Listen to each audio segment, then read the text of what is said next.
Tuesday night here toward the middle to leaning to the backside of July. Dave McCann, Blaine Fowler, welcome to the Wise Guys. We're live tonight.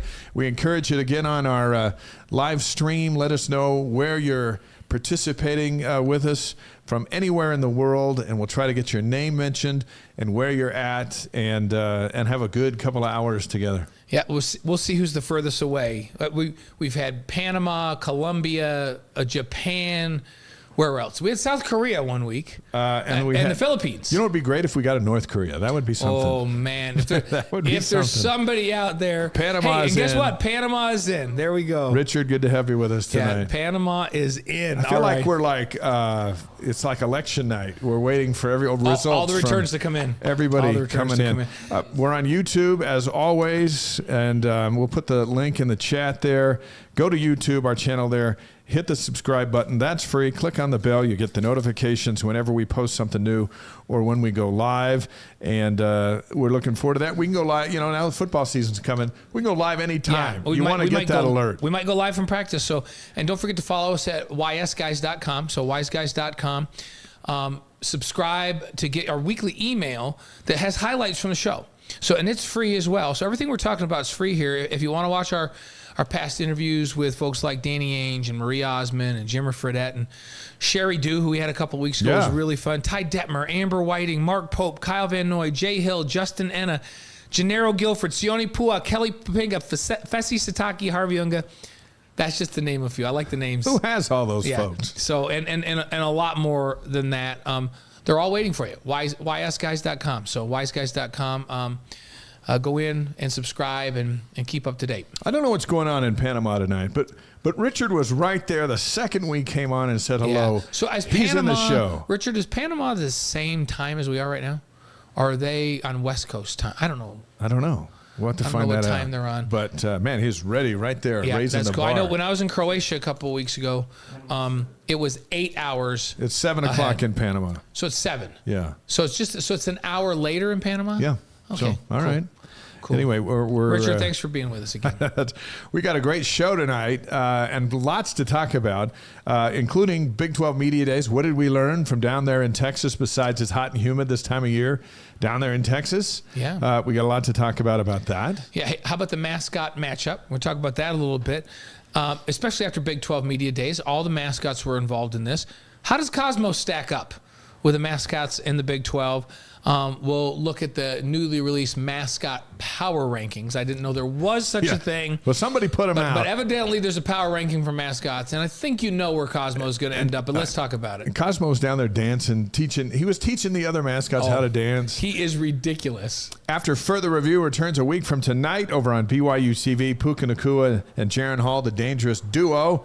There they are right there. They are in camp this week with the Rams and the Vikings, and they're with us as we look at their great highlights together. The season premiere of After Further Review next Tuesday, July 25th at 7 p.m. Eastern Time, an hour before Wise Guys, so the Tuesday night's lining up just right. So, here's what you know. When you see us doing the promotion for AFR, and it's only a week away, the clock is ticking. Yeah. Because we always do our premiere right before the players report the next week. So we're on the doorstep of college football and camp, and there's been so much to talk about in this offseason with NIL, with transfer portal, with all of the things, recruiting, all of that has been going on. But it really gets fun when they get in fall camp, and we can start bringing you reports from what's going on in practice and who's doing what and how they're looking. So we're looking forward to that. When AFR returns, it's that time of year, and you know what? Tonight it cooled off. It's not 100 again today. It's a little overcast. You can smell a little rain out there. It's just feeling like football. We didn't die for. It's feeling like football to me. John's with us from Harriman, Utah. Thanks, John. The Miracle at Lincoln. We're going to talk live with Mitch Matthews. He'll be here in studio in just a bit. He had the game-winning catch to beat Nebraska, but there's some intrigue in and around that play, and what he thinks of the size of BYU's receivers going into the Big 12. So bring your questions for Mitch coming up here in just a little bit. And NFL training camp. Hey, They're ready to roll.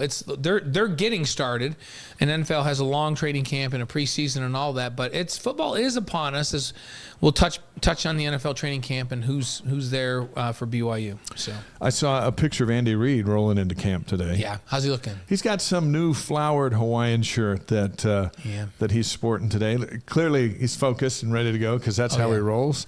It's good to have football back. Today, football is officially back because the first, as you mentioned, NFL training camps are open for business. And Andy Reid may be the best combination of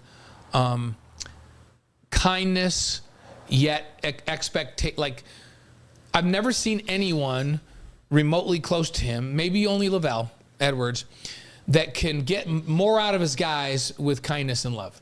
Like, he is very demanding in what he expects from folks, but it comes from such a good place that they all know that he cares about them and loves them. And so they just do it.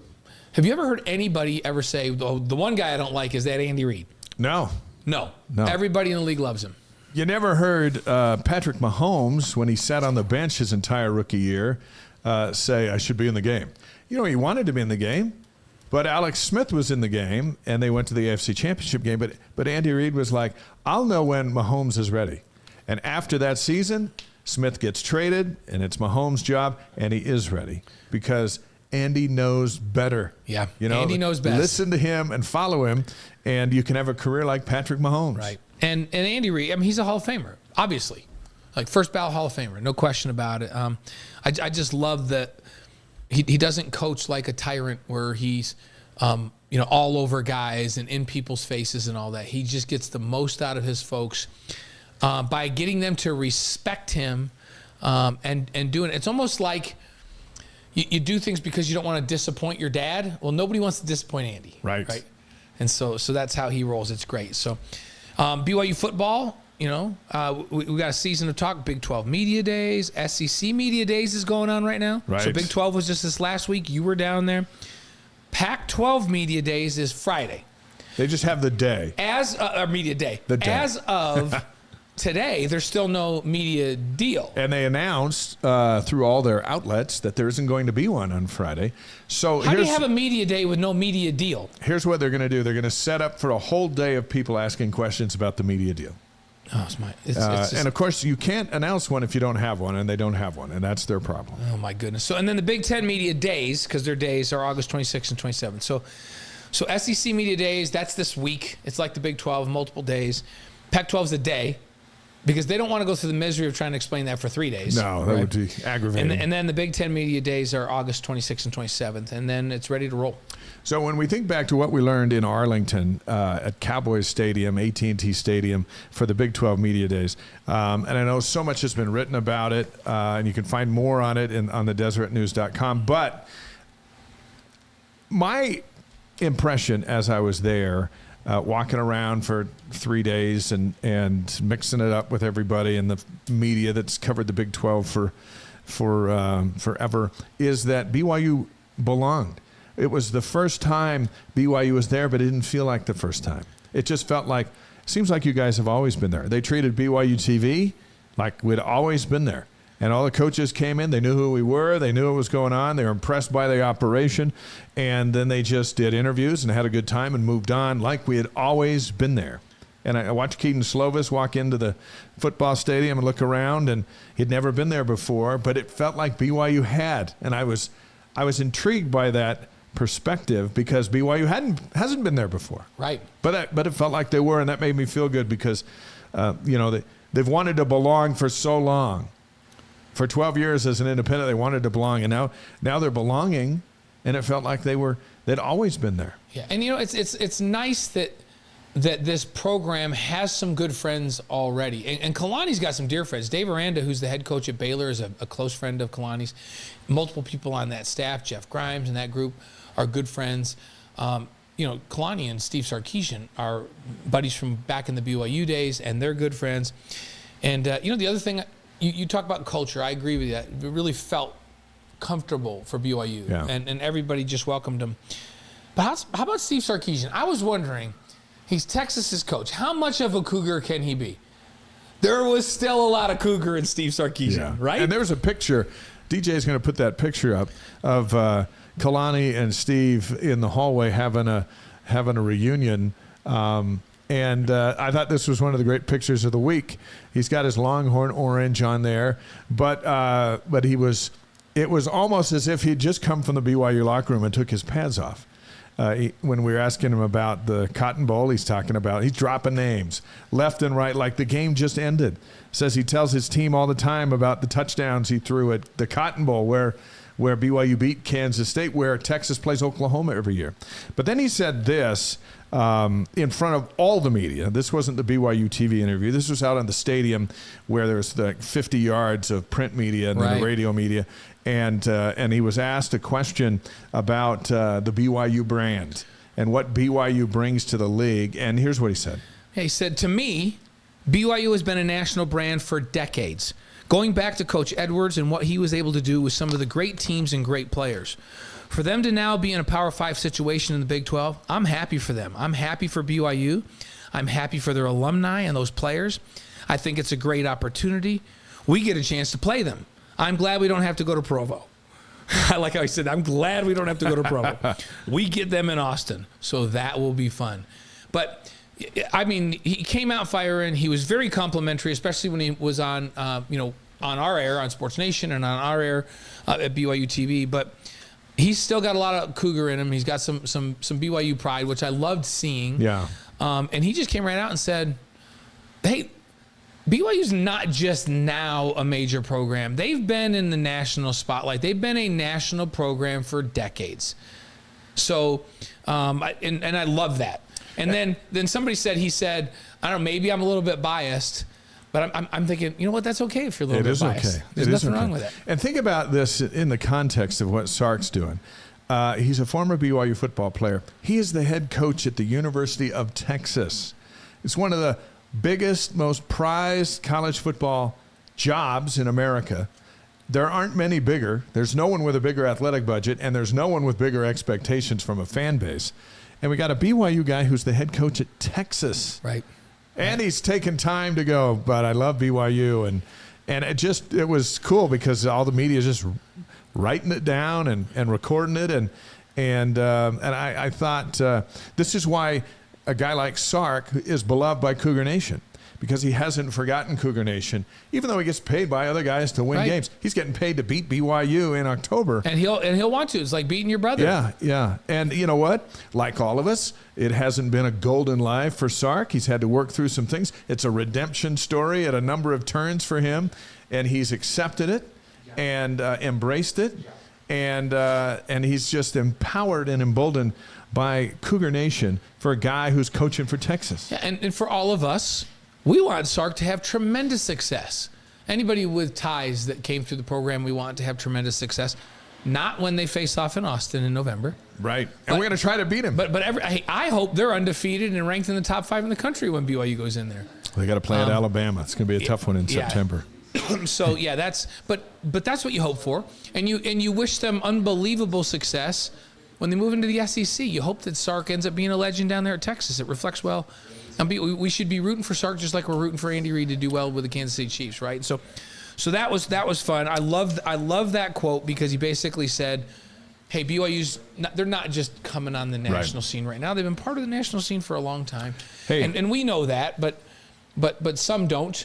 I was looking at the schedules they played the last few years. Not only have they played a Pac-12 schedule, so to speak, but the G5s they played haven't been dog G5s either. They've been teams that are competing at the top of their league. So. Yeah. Hey, shout out to Amber joining us from Las Vegas, Mike from American Fork, Utah, and we encourage everybody on the live stream to let us know where you're at. Mitch Matthews just walked in. He's going to join us in a few minutes. We'll talk about that big catch that he made to beat Nebraska, one of the great moments in BYU football history. The Big 12, while we're in Dallas, extended the contract with the Dallas Cowboys in AT&T Stadium to host the Big 12 championship game through 2030. So BYU's got 7 years to get back to get there. Now let me tell you, that game's never leaving that venue. But the extension is to 2030, and I was talking to Slovis, and he hadn't played in an NFL stadium before, with the exception of what the Hurricanes share with the Dolphins back in Miami last year, his last game at Pitt. But he was just looking around here, and we were talking about how cool it would be to bring all your teammates to a game here. And of course, the only way to do it is to be in the championship game. Right. 7 years. Can BYU get there in 7 years? Yeah, absolutely. They can get there in 7 years. No question in my mind that they've got a shot in that time period to return to the scene of the success. Isn't it the last time they played there, the Oklahoma game? Yeah, no, they played TCU. Remember, they played TCU that's after. Right, I that's forgot. the game that Riley Nelson got up and high-fived the field judge. Yeah, that's right. And BYU lost that one, but they beat Oklahoma. And I went down to the end zone, by the way, of where that McKay Jacobson made that catch. Mm-hmm. It's still a special place. Yeah, oh yeah. You can feel it. Just like when, I mentioned this a number of weeks ago, but when I was walking across the field in Texas, we were walking down kind of the left numbers, and we were going down to go through the tunnel in the end zone. I was there with a former All-American baseball player at Texas for a little event, and he stopped me and said, you know what happened right here, right? And he stopped me right there, like, I don't know what it was, the 20, 25-yard line, right by the numbers there. Yeah. And I thought back, I'm like, oh, I know what happened here. Because Dave McCann and I were standing right there when that happened. This is when Taysom hurdled the dude, right? That's when he hurdled the dude. And he goes, yeah, that's when your dude Taysom Hill hurdled our guy. and then he said, and I was just thinking, what is this guy, superhuman? Like, who does this to my team 2 years in a row? It's crazy. And he goes, but I'm so happy to see that he's even a freak in the NFL, because that makes me feel a little bit better that he does the same thing to guys in the NFL. So yeah, that's a special spot, too. Yeah, that's a special spot. Hey, John from Provo is here with us tonight. Kay Porter from South Jordan, Utah. It's good to have you guys with us. SEC announced this week that they're going to move their media days next year to Dallas at the Omni Hotel, not AT&T Stadium. Yeah, it's been at AT&T. Because the Longhorns are now in their league, so they're going to come in and do that. Right. But we got the best spot. Absolutely. That stadium that's a great screams. place to go. Dallas Cowboys are the number one sporting brand in the world now, and the Big 12 has locked arms with them. Mm-hmm. That's a good thing. Yeah, that's a good thing. And how about, I'm interested to know what everybody thinks about this. I'm interested to know what you think about this. But The Athletic this week came out with predictions. They predicted BYU would have a 4-win season and gave them a less than 20% chance to make their way to a bowl game, to get to 6 wins and get to a bowl game. Less than 20% to get to 6 wins. I don't like either of those. And the guys on Sports Nation were talking about it today, too. 4 wins, I can see why they'd do it, why someone would say 4 wins. There are those who say BYU can't stack up to that kind of schedule. They've never even had that kind of schedule. Okay. We know the guys. We know the team a little bit. We've talked about 6, 7, 8 if the ball bounces just the right way. If you stay healthy, 7 or 8 seems logical. Which would be a phenomenal season if they went out this year and won that many games. But it's not out of the question. And BYU's deeper at some positions than they've been in a long time. So sometimes it's not just about the injuries, the number of injuries. It's at what positions do you have them. If you have a couple injuries at positions where you're really deep, but where you're really thin, you stay healthy, you can still have a pretty magical season. So I happen to think, I gave my over-under a 7. Yeah, so I'm not surprised by 6. I'm not surprised by 8. I think 7 is a realistic number. Hey, John, 4 seems pretty cheap. John Franklin asked us about what do we know about BYU 50, where BYU does stuff in 50 states leading up to the season. It says, will there be boxes dropped in Utah Saturday, or do we have to wait for the 29th of July? And you and I just got a text about that today. And they were asking us for help. Dave Almadova. Yeah, asking for help in a couple of states. Back in the East Coast, I think Maine and Florida. And Fort Lauderdale. Vermont and Florida. Yeah. So we haven't heard anything about Utah. So we haven't heard the schedule yet. But as soon as we hear that, we'll get that out to you for sure. So just tune in. And, if we find something between now and the end of the week, we maybe put it out on the Wise Guys site just to give you an update on that. Pick 6 Previews has BYU tied for 9th in the Big 12. And they rank the Cougars number 48 among the P5 programs. So tied for 9th, according to the Pick 6 previews. What do you think of that? I think that there's a lot of people out there that haven't really been very close to BYU and haven't watched them in a few years. And they're just going, well, wait a minute.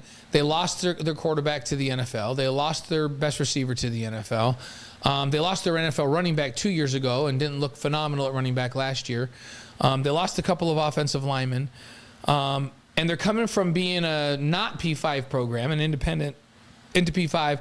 That's all we need to know. They can't be anywhere near the top of this league or even the middle of the league. And I think that's what decisions are being made on. And they have no concept of – BYU's tricky to predict sometimes because of who's gray shirting, coming back from a mission last year and steps in and plays this year.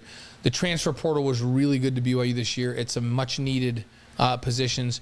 So we're a little closer to it, and I'm just telling you, they're better than 4 wins, and they're better than the bottom, bottom 10, 11. They're better than 9th, 10th, 11th, 12th, 13th, 14th, I think. Yeah, it's just going to be so exciting. Every Saturday where you have 8, 9 games to keep track of, and more than that during the non-conference, because all 14 teams are playing other people. But once we get into league play, every Saturday is going to be fun to watch. Should we bring Mitch in? Yeah, let's have Mitch come in. Let's bring Mitch into the Did you chill out hot now? box. We wanted him to get his breath because I think Mitch jogged up here because he looks fit enough that he probably jogged up here. And even though we don't give away our location because for safety reasons, Perfect. we're gonna say it's up on a hill someplace in Provo. So Mitch had to jog uphill to get here, right? Yeah. I went to school going uphill both ways too. Yeah, talk right into that microphone. So our guest here, and we bring him in a little bit earlier because I want to get his opinion on this college football report of the most hated college football programs. Our guest had 152 receptions, is that right, in your BYU career, 2,083 yards, 24 touchdowns, 6'6", nightmare to defend, delivered a dream finish in the north end zone in one of college football's most iconic football fields at Nebraska. Mitch Matthews is here. We know you'll have questions for him, so bring those in. But let's just jump right into this. Let's dive. College Football Report ranked the most hated college. By the way, thanks for being here. Yeah. It's good to so see glad you. I'm here. We're pumped to This have is you, easy. brother. Come on now. The most hated college football programs, according to College Football Report. They put it out on their social media feed. And I thought it was interesting. And, of course, BYU made the list. But where they made the list might catch you by surprise. Nationally despised. This is the most hated, according to College Football Report. They're going with Michigan, Texas. So you played at Michigan, Played right? both there. Played at both those. Texas, Yeah, right? played So both. there you go. USC, Didn't play there, right? Ohio State, and Alabama. Do you agree with that? The nationally I despised. can see why. They win the most. They're ranked the most. I just went, whoa, there's the 5 of the best programs in the history of college football. Right, No wonder, right? right. We always talk about tough teams. And in our family, I don't know if you guys do this because you have a bunch of athletes. We always go, who played against the toughest team when they played? And I'm like, well, I played Ohio State twice when they were nationally ranked, and we played Michigan. And and then Dallas, my son-in-law says, well, we played because he played in the Pac-12 at Stanford. And then Kellen always goes, I played against USC in the Coliseum when they had Matt Leinart, Reggie Bush, and we all go, oh, you won. Yeah. You won. That's tough to top. Ends for sure. ends that conversation. So nationally despised. Which was tougher, playing at Michigan or Texas when you played? Well, Michigan was a better team for sure. Playing at Texas was fun because we ran all over them. Yeah. Notre Dame should be on that list for sure. I think they should. They're coming. They're coming on here the we go. next. So Okay. nationally despised: Michigan, Texas, USC, Ohio State, and there we Alabama. go. Yeah, Now so- let's go to very hated. very hated. Very hated's the next category. Okay. Notre Dame, Georgia, LSU, Clemson, Oklahoma, and Florida. Bunch of winners, of course. it's a who's who of college football. It's the just first a bunch two. of winners. No one hates the losers. Yeah, hated. So they're not very hated. They're just hated. Texas A&M, Miami, Penn State, Tennessee, Florida State, Nebraska, Michigan State, and Auburn. You played at Tennessee, right? No. No. I was Nebraska, there. though. Played at Nebraska. I don't know how that's on the there. list, though, because their fans were the best I ever played. I agree with that. Dave and I were there, and we agree with that. They gave us, they waited till we left the locker room, which was hours after the game, and they gave us a standing ovation when we left the locker room. Such good man. fans. But people hate them because they win, right? Yeah. They haven't won lately, but remember when we were growing up, it was Yeah. Nebraska, Oklahoma. 70s and 80s, yeah. Every time yeah. the Big 8 was on the line. And so now let's go to the not liked. Yeah, we got BYU right on top of the not liked. Uh-huh. Oregon, Washington, West Virginia, Central Florida, Pittsburgh, Iowa, North Carolina, Colorado, UCLA, and South Carolina. Those are the not liked. Not hated, not despised, They're just not liked. not very hated, just not liked. Yeah. And for BYU, their not liked part might have more to do with how people might feel about the church A religious around the perspective, country, yeah. how they might feel about, because although BYU's got a ton of wins, they don't have it's not like they've mowed through the P5s of the world Right. historically. And so, like the Mountain West, they wouldn't like BYU. They always got beat by 'em, Right. and the WAC. But you get outside of why would BYU not be liked? Just probably some misunderstanding. Maybe the missionaries knocked on their door a couple times. Yeah. I've talked to a lot of opposing fans that have come in for games, and I know BYU's tried to pattern what they do at home after places like Nebraska and Notre Dame where they treat opposing fans so well. And I've only heard rave reviews other than from Utah fans. Yeah, right. I will, put that in a different category. But everybody else that comes in says, wow, that was just an amazing experience. Even Keaton Slovis, the quarterback now, said, my family had an unbelievable experience when they came here. Yeah. They talked about what a great environment it was. Is that a good thing to be a great home environment that treats visitors with respect? I still think you can be quote-unquote nasty during the game, but then you can have a ton of respect after the game, which I think is totally fine. I think this is what the players want. You don't want to leave your college career and have people hate you for the horror stories that left their families in, right? Yeah. I do think, though, that a lot of those BYU should be higher on that list of hated because we beat a lot of those teams that are upset. Right. And so I see why we're hated for sure. Now, there's the nationally liked part, too. Yeah. 10 schools made that list. I don't think you want to be on that list, by the way, if you're just always liked. You know TCU, Kansas, Iowa State of the Big 12. They're the three that got in there. Three in the Big 12, yeah. And if you're not on any of these lists, no one even cares you exist. So was Utah on any list in that? No, they weren't even. They're not an afterthought. Yeah, and Utah State not on anything? No. You've got to earn your way. You got to earn your way. By the way, I love that we're on that list. Like, if you're on that list, you're glad you're on that list. Yes, There's just something about it. You're glad, right? No. Now, Mitch, we asked Ty Detmer if he ever gets tired of talking about winning the Heisman Trophy, and we've asked Jim McMahon if he ever gets tired about talking about the pass to Clay Brown, the Miracle Bowl. Both said no. So when it comes to this catch against Nebraska to beat the Cornhuskers in 2015, does it get old? Has it gotten old? No. Not at all? You might think it would because not a day goes by where I don't talk about it. But the stories that come of it are just hilarious, right? A kid came up to me probably no more than a week ago, and he says, my dad said that he's cried only 2 times in his life. One was when his mom passed away, and the other time was when you caught the Hail Mary against Nebraska. And so when you hear stories like that, you're just like, how can I not love talking about it? And I'm not joking. Not a day goes by where it doesn't come up. What is it about these moments that lasts forever, and what's it like to be a part of one?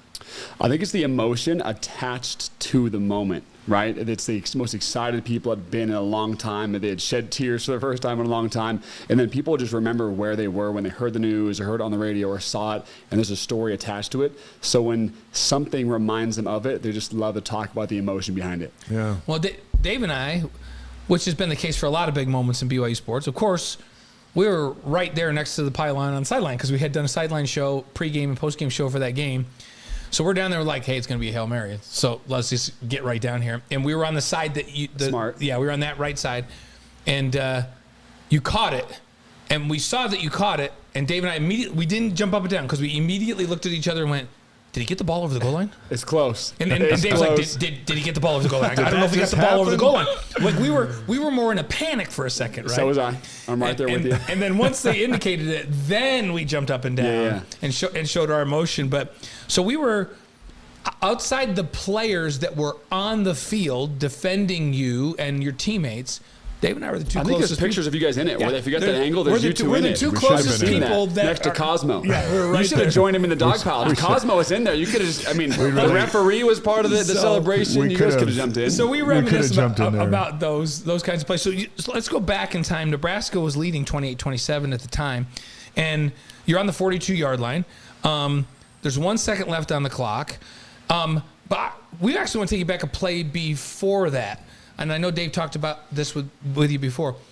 BYU actually tried to throw an out to you on the play before that, and you didn't get a foot down. Mm-hmm. If you get that foot down, how does that change everything? Field goal. Yeah. Field goal.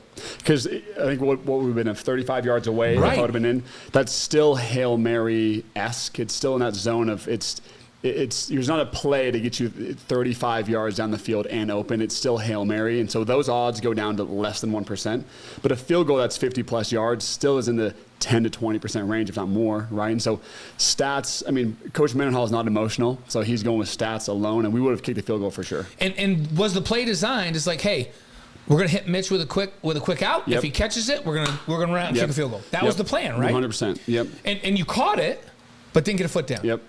And so now, Thank goodness you didn't thank get Goodness, gosh, with these like, big that would have 15, been size 15 shoe. that would have been the worst successful play ever in BYU history. Right? Now that we have the hindsight to look at it, right? Well, it almost was the most unsuccessful play ever when I caught the ball at the 1 yard line and almost didn't get in. I would not want to talk about that every single day. Hey, but and see, we remember those kinds of plays too.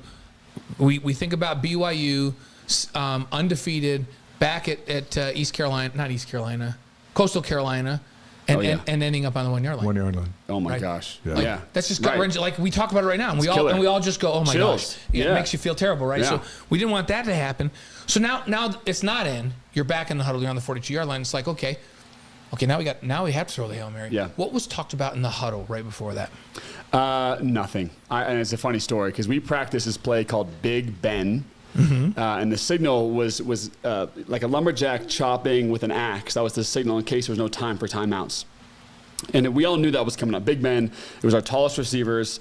I run to the middle of the end zone, Taryn to the front, Nick Kurtz to the back. We're all 6'5" and above. If it goes to the back of the end zone, Nick's supposed to tip it forward to me. If it's in the front of the end zone, Taryn's supposed to tip it back to me. And I run diagonal across the field. It's supposed to go to the middle. So Tanner, he's supposed to hit me in the middle. Maybe if it wasn't such a duck, it would have flown farther. But anyways, I'm running sideways. And I told Dave this.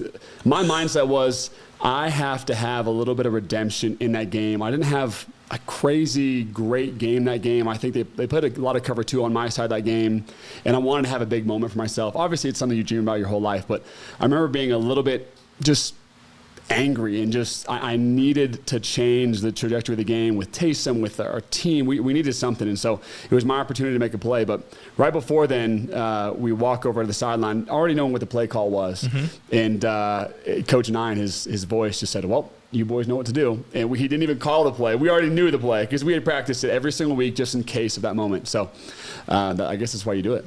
Yeah. Well, it worked. Yep. But describe the journey. You line up to the left in the formation. Tanner gets the shotgun snap, rolls to the right, and waits for you to go 60 yards to the corner, right in front of the end zone on the right side. What walk us through that journey? Yeah. So I guess that's supposed to be a little bit of a loophole in the defense is me coming diagonal across as no one's really paying attention to me. If you watch the DB that was guarding me, he just sort of trotting behind me and letting me get by myself. I remember running down like, this is the moment where DBs are supposed to be just hanging on me because there's not going to be a flag ever. And so they didn't. I was kind of jogging by myself, and as I saw the ball flying, obviously it wasn't to anyone in specific, it was just to a place. And I knew that no one was really on me. I said, if I just run a little bit faster and make my body as big as I can, even, with my elbows and with my legs. If you see the picture, you see my legs spread, as flexible as possible to keep these guys behind me. And I remember jumping up, and throughout my whole career, never caught the ball in my body, but I knew in this moment I had to, because as I jumped up, I could feel the pressure of 2 DBs on my back. One of them was really, really good. Nathan Gary was an NFL free safety linebacker.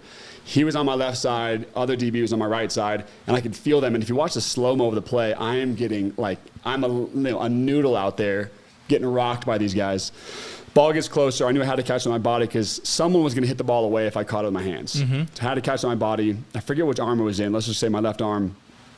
Because it had landed right there already, I knew that when my feet hit the ground, I had to spin that direction because I knew my feet were still outside the goal line. Yeah. When they hit down, your peripherals, everything that's going on. My feet were hitting down outside the goal line. I knew that I had to spin the direction of where the ball was in my arm, which was the left side, turned to the left and fell in. I knew for a fact it was a catch because my knees being down or the ball hitting the ground was not a factor. So I knew when I turned and I looked down, I could see the goal line in between my legs, and I peeked down, the ball's in my left arm, and that's when I factually knew that the thing was a catch, and it had to be real in that moment. And I think a lot of the fans had maybe, is it real? Did it actually happen like you guys had? But I knew it had to happen because just where the ball was. It's in moments like that. So for Dave and I, and we've talked about it a lot, to us, it felt like when Tanner released the ball, everything went in slow motion and it got silent. 100%. And so when you're out on the field, did it feel that same way? Did the ball feel like it was up there forever and multiple thoughts going through your mind about what has to be done? And so and I don't know, maybe the ball's in the air for 3.5 seconds? Did it feel like it was a lot longer? Dead silent for sure. Because I mean, they have a lot more. I think. They're just waiting on pins and needles just for that ball to hit the ground so they can just go home. Like, that's all they want. So it's just dead silence. The 3.5 second wait for them, but to us players, it meant everything. That's the moment we've been waiting for our whole entire life. And so, the silence helped.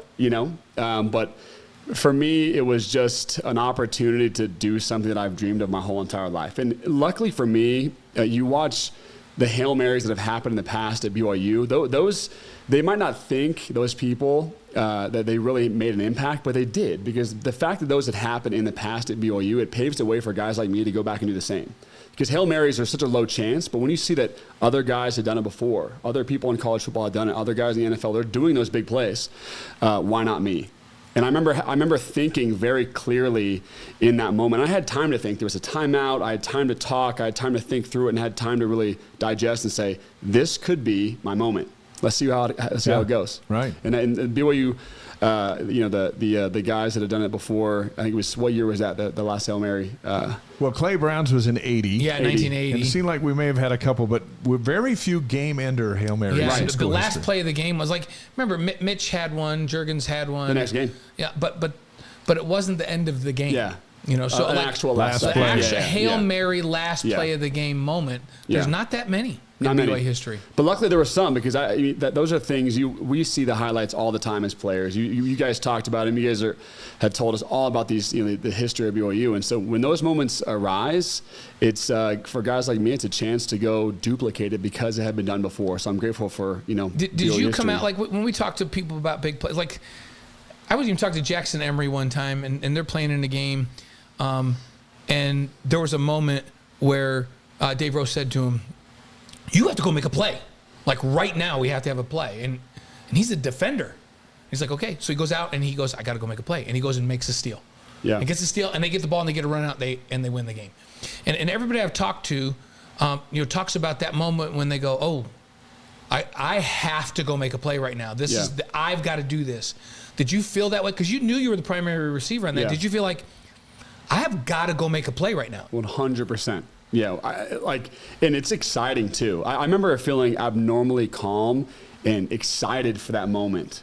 I remember feeling like this is a chance for me to go and do what I've dreamed of. How many people get that shot? I felt like the luckiest guy alive to even have that opportunity, and luck was obviously involved. Don't get me wrong, but when those opportunities present themselves, it's my chance to go capitalize. If I've been thinking about a play like that my whole life, might as well go do something about it. Former BYU receiver Mitch Matthews on the Wise Guys, live on YouTube, Facebook, Twitch, and wiseguys.com. And we appreciate everybody on our stream tonight. Let us know where you're streaming from and send your comments and questions. We'll get to some here in just a moment for Mitch. Describe that feeling in that moment as you're laying in the end zone and now you have a touchdown. Are you most happy for yourself, for Tanner Mangum, Taysom Hill, who left the game with a season-ending injury after throwing a touchdown to you earlier? Yeah. Bronco Mendenhall, Cougar Nation, the sliver of fans that somehow got tickets Which that were in there going nuts. There, right there. Who was it? Oh my gosh! I think I've met every single person in that section, by the way, because they find a way to at least contact me, and we've talked. There was so much emotion in that game because at the first half, we didn't know how bad Taysom's injury was. We thought maybe it was a quarter thing, but I think somewhere in the fourth quarter, I think it was Dr. Kimball had come back and had made it official to us. Yeah. Like it's over for him for the whole season. And I remember it being so horrible, and you have to play through. And at that moment too, we heard the news, but we went from beating or winning to now losing somehow. So the emotions are very, very high. You got this new freshman quarterback in who everyone loved and everyone believed in, but that's such a big change. You go the last 8 months prepping with Taysom. We're super close to who's this new guy, Tanner Mangum, and so it was all over the place. And we're still playing a game, right? So for me, it was for the team first for sure. It was for the guys because everyone was going through a lot emotionally at that time. If you saw my embrace with Taysom after the game, it was just highly emotional because we truly loved each other. Yeah. And luckily, there was so many factors there, and there were so many people that this moment meant a lot to. there was only 3 people that could catch that ball, right? Me, Nick, or Taryn Houck. And so it was up to us 3 to go make a play for all of Cougar Nation, for all the team, and to make that bitter moment for Taysom just a little bit sweeter. And it's interesting to me. People forget about what happened previous to that because you just block all that out and just focus on that big play. But I remember you and I having a conversation on the sideline, and coming into that season, Dave was saying to me, you played that position. What do you want to see from Taysom? And I just said, I want him to arrive now mentally where he just is so in command of the offense that the ball's coming out quick on time and in the right spots. Because physically, he's so crazy gifted. He can run all over the place. He got this big arm. I just want to see that. And you remember, before he got hurt, I was going, this is going to be a dude this year. Like he looked good. He is doing everything I hoped he would do. Like, this dude is going to be crazy good this year. Good. And then he went down. And I remember thinking, oh, no. Yeah. All of this work to progress to the level that he had, and this could be a special season. And nothing against Tanner Mangum, but he's a freshman, right?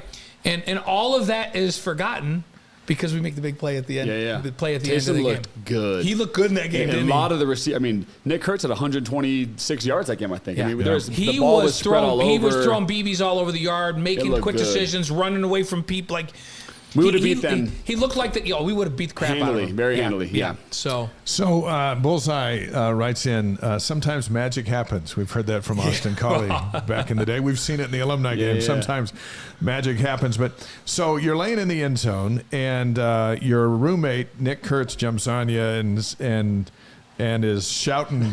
You guys are legends. Taryn Houck, not sure what to do. He's in the area. He turns to the field judge who's signaling touchdown, and he goes and gives him a bear hug. So good. All this stuff going on.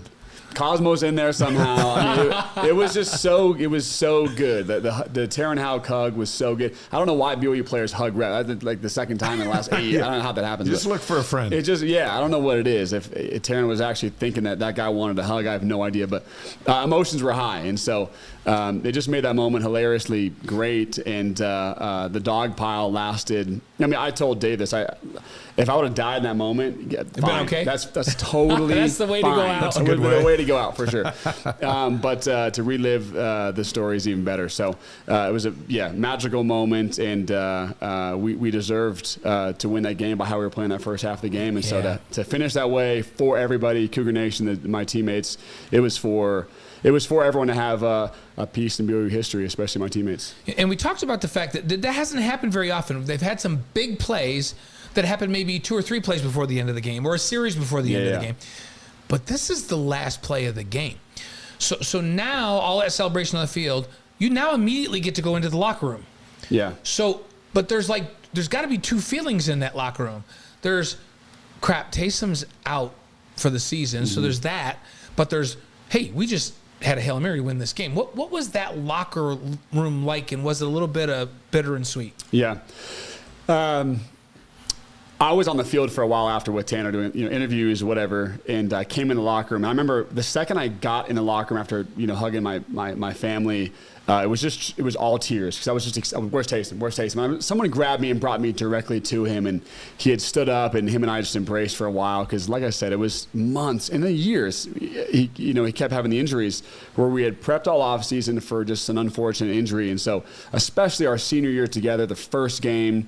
The contrast of the highest of high to what was in that moment the lowest of low for us was just such a wide range, and the tears were flowing. But it was, if you look at the film of the locker room, I think Coach Mendenhall is getting tossed in the air by the team, where everyone's going crazy. I actually missed that part, but then there's some somber moments as well, and then. So you just felt every emotion along the range of super excited to super sad.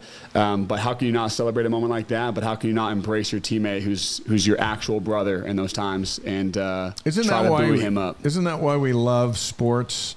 Because it's a blend of real life and fantasy with real people. Yeah. And there's the, ABC nailed it. There's the thrill of victory and the agony of defeat.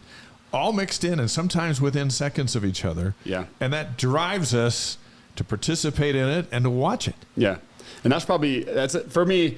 That was probably the most bittersweet moment in my definitely in my sports career for sure. And so you had to feel those emotions. You couldn't skip one. You had to enjoy it at the same time, mourn with your brother.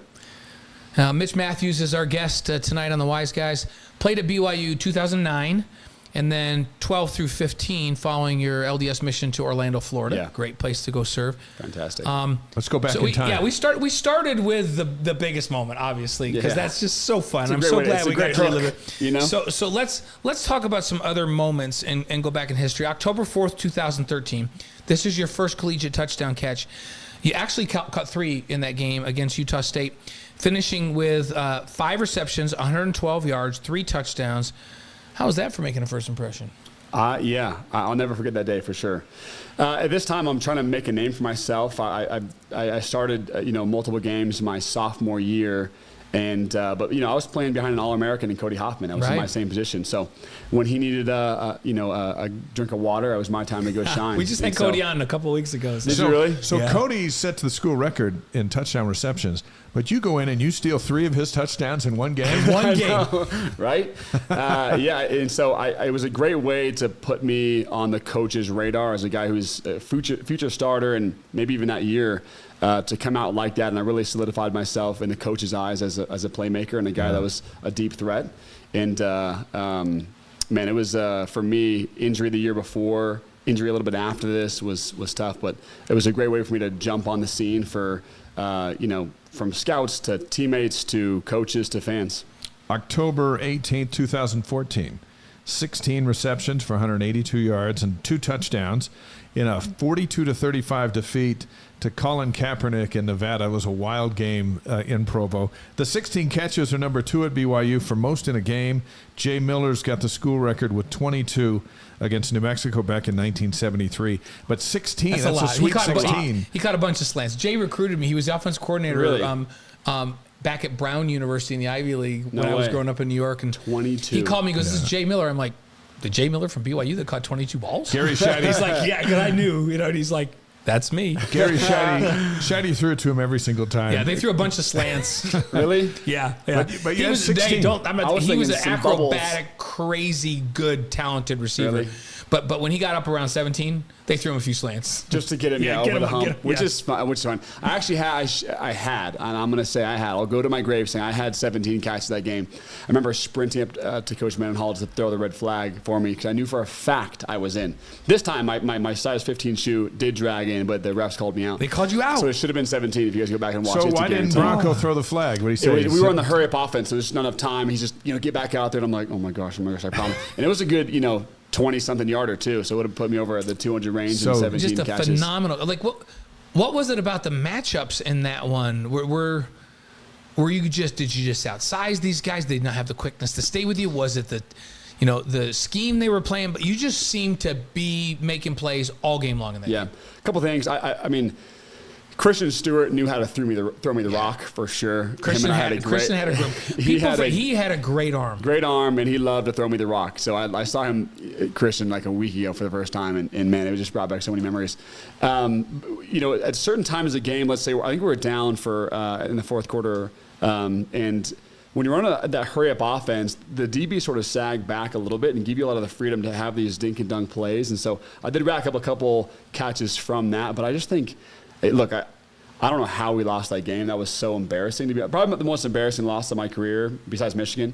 But it was for a different reason. This is Nevada, and sorry, but that was to us. It was just like and they embarrassing. were decent. They were good, but still. And Colin was a beast. Like I remember before the game, but he wasn't there. He was there before. He wasn't there that game. Oh, he wasn't there. That wasn't his game. No, that was 2010. Oh, that's right. Because 2010, I went down. We did the 2010 game, and I went down the field like I do before the games. And I came back up, and Dave goes, What about that Kaepernick kid? I'm like, he's humongous. He's a freak. That's my bad. So I don't know who the quarterback was. Who was the quarterback? Kaepernick. But that makes it even worse, by the way. No, it does make it worse. It was probably my least favorite loss because, it was. We're restructuring our offense. Taysom had just recently gotten injured, and to lose at home to Nevada, which Yeah. was, it was not a good, not a pretty one. And We did even not if like that one. even if that catch had counted and got you 17, you'd still be number 2. I know, So you right? didn't, I you had didn't hurt. 6 you didn't more. get I hurt. know, I know. 6 slants. Shout out. I just heard a couple bubble routes. You know Yes, what I mean? Put me in the exactly. slot. Shout out to Tammy joining us from New York tonight. Thanks, Tammy. All right. Hey, Tammy Van Houten is my cousin. That's your cousin from New York? Yeah, she's up in upstate. Is she like your cousin, or is it a Vi Sikahema cousin? Well, you Where tell me. everyone's no, a no, cousin. no. You tell me it's my cousin. Her husband, his mom is my dad's baby sister. Okay. Her husband is my first cousin. Yeah. So Yeah, this it is counts. not like Kalani's related to everybody and Vi's related to everybody. Tammy, thanks for Tammy joining is the show. actually my first cousin. All right. And by the way, they live in a home on Cayuga Lake, just outside of Penn Yan. I'll show you guys pictures. Like, it might be the most beautiful place in the world. They live in the Finger Lakes region in an old National Historic home that is so beautiful. It's making me want to go there right now. Anyhow, hey, way to be on, Tammy. I appreciate you being on. So let's go. Terrible loss. Now let's go to November 28th, 2015, because not a loss. This is 6 receptions, 158 yards, 2 touchdowns, including a career-long 72-yard score. Yeah. That's the 51-28 win against Utah State. That's the way to. That was a beatdown. Yeah, that was a beatdown. That was a beatdown. I still hear about if I meet any Aggie, I'm not liked there for sure. I'm on their Your whole absolutely family has caused despised them list. problems. That list. Yeah, right, exactly. I'm on their absolutely despised list. Me and my brother, top 1 and 2. Walk us through the 72-yarder. At what point are you just running for your life? First of all, I want to say this. You just brought back a memory. When I came back after catching that, Coach and I grabs me and says, "What was that?" I said, "What do you mean?" He goes, "You almost dropped it." On the 72-yard touchdown? touchdown? That was it. That's all he said. It wasn't congrats. It wasn't a bust lap. It was, what was that? You almost dropped it. Come on. Anyways, Robert. that was I guess his way of showing love. I think it was a 3 deep routes, 1 crosser, and me up the sideline, and Tanner threw it a little bit behind me, which actually helped, so it spin away from the DB. But cold games I did well in. I thrived in those games. I don't know if it's because I grew up in Oregon and it was colder there, and wet games. I don't know. But So you caught it? The defender fell down and you jogged the rest of the way? No, I was just You gotta- speed lightning out there. You know what I outrun mean? these guys. I was like a it was like gazelle running a out speed there. ladder. It's interesting you mentioned it was a little bit behind, so it spun you away from the receiver. In today's football, we see so many what we call, and I think people understand it now, back shoulder throws. Yeah. And they did a little bit but not as much. Like now, it just seems like, hey, if the DB's on top, throw it back shoulder. Yeah. If the DB's trailing, throw it over the top. Was that as big a deal when you were playing, where quarterback just looks at the coverage and nonverbal communication? He's We just had going to signals for it. We had signals for it. Throw that back yeah, shoulder. we had Did you guys 100%. Let's say it's 3rd and 8, right? And so it didn't need to be like a long back shoulder throw, which is a little more high risk. What's the signal? It was you just a dart. put your hand up? Or No, what? it was a little hip thing. I think it was something like this, like Christian Stewart and Taysom did, but it was a little hip thing where I would run 5 or 6 steps and just peek back, and the ball was already in the air, and I just spin away and catch it. It was such an easy play. Yeah, it's undefendable, right? Yeah. They're UConn. I can Is remember that a word? Is undefendable a word? It is tonight. Undefendable. Okay. It works perfect, yeah. I Okay. mean, it's always undefendable, right? Yeah. If a receiver and a quarterback can get the chemistry of back shoulder fades, it's impossible to defend. Yeah, it really is. Very Unless they have frustrating underneath for a coverage. DB. When Mitch said earlier, I always try to explain to everybody, you said, yeah, in that game, they were playing a lot. Again, in the Nebraska game, they were playing a lot of 2-deep coverage on my side of the field, meaning that there's an underneath defender that doesn't have any deep responsibility, so he can sit on everything underneath, and he's got help from a safety over the top. So if you get by that guy and you go to the top, there's additional help on top. And it makes it tough as a wide receiver against that type of defense. In the Nebraska game, they did that. Obviously, they did not do that to him in the Nevada game. No. Yeah, or in the Utah State game. It was free reign. Yeah, I don't know what Or they in were the doing. Utah State If game. a team was playing man, it was, the teams that beat us my senior year, if you look back, all played cover 2 the whole game. Yeah. Scraggs at 99 in from Billings, Montana. I was in that small sliver of Cougar fans in Lincoln that day. All right. baby. Good to have you with us. That's awesome stuff. So big plays running your family on September 30th, 2011. I believe you're on your mission. Your brother Marcus catches a deflected ball in the end zone with 11 seconds left to beat Utah State 27-24. What is it about the Matthews brothers and Utah State?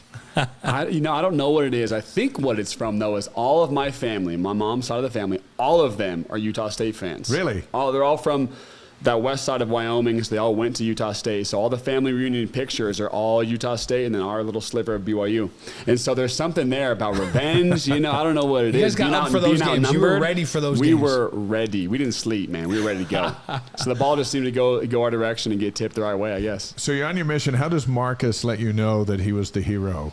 I think I got woken up by every member in the ward texting me, because they're the ones that have my number.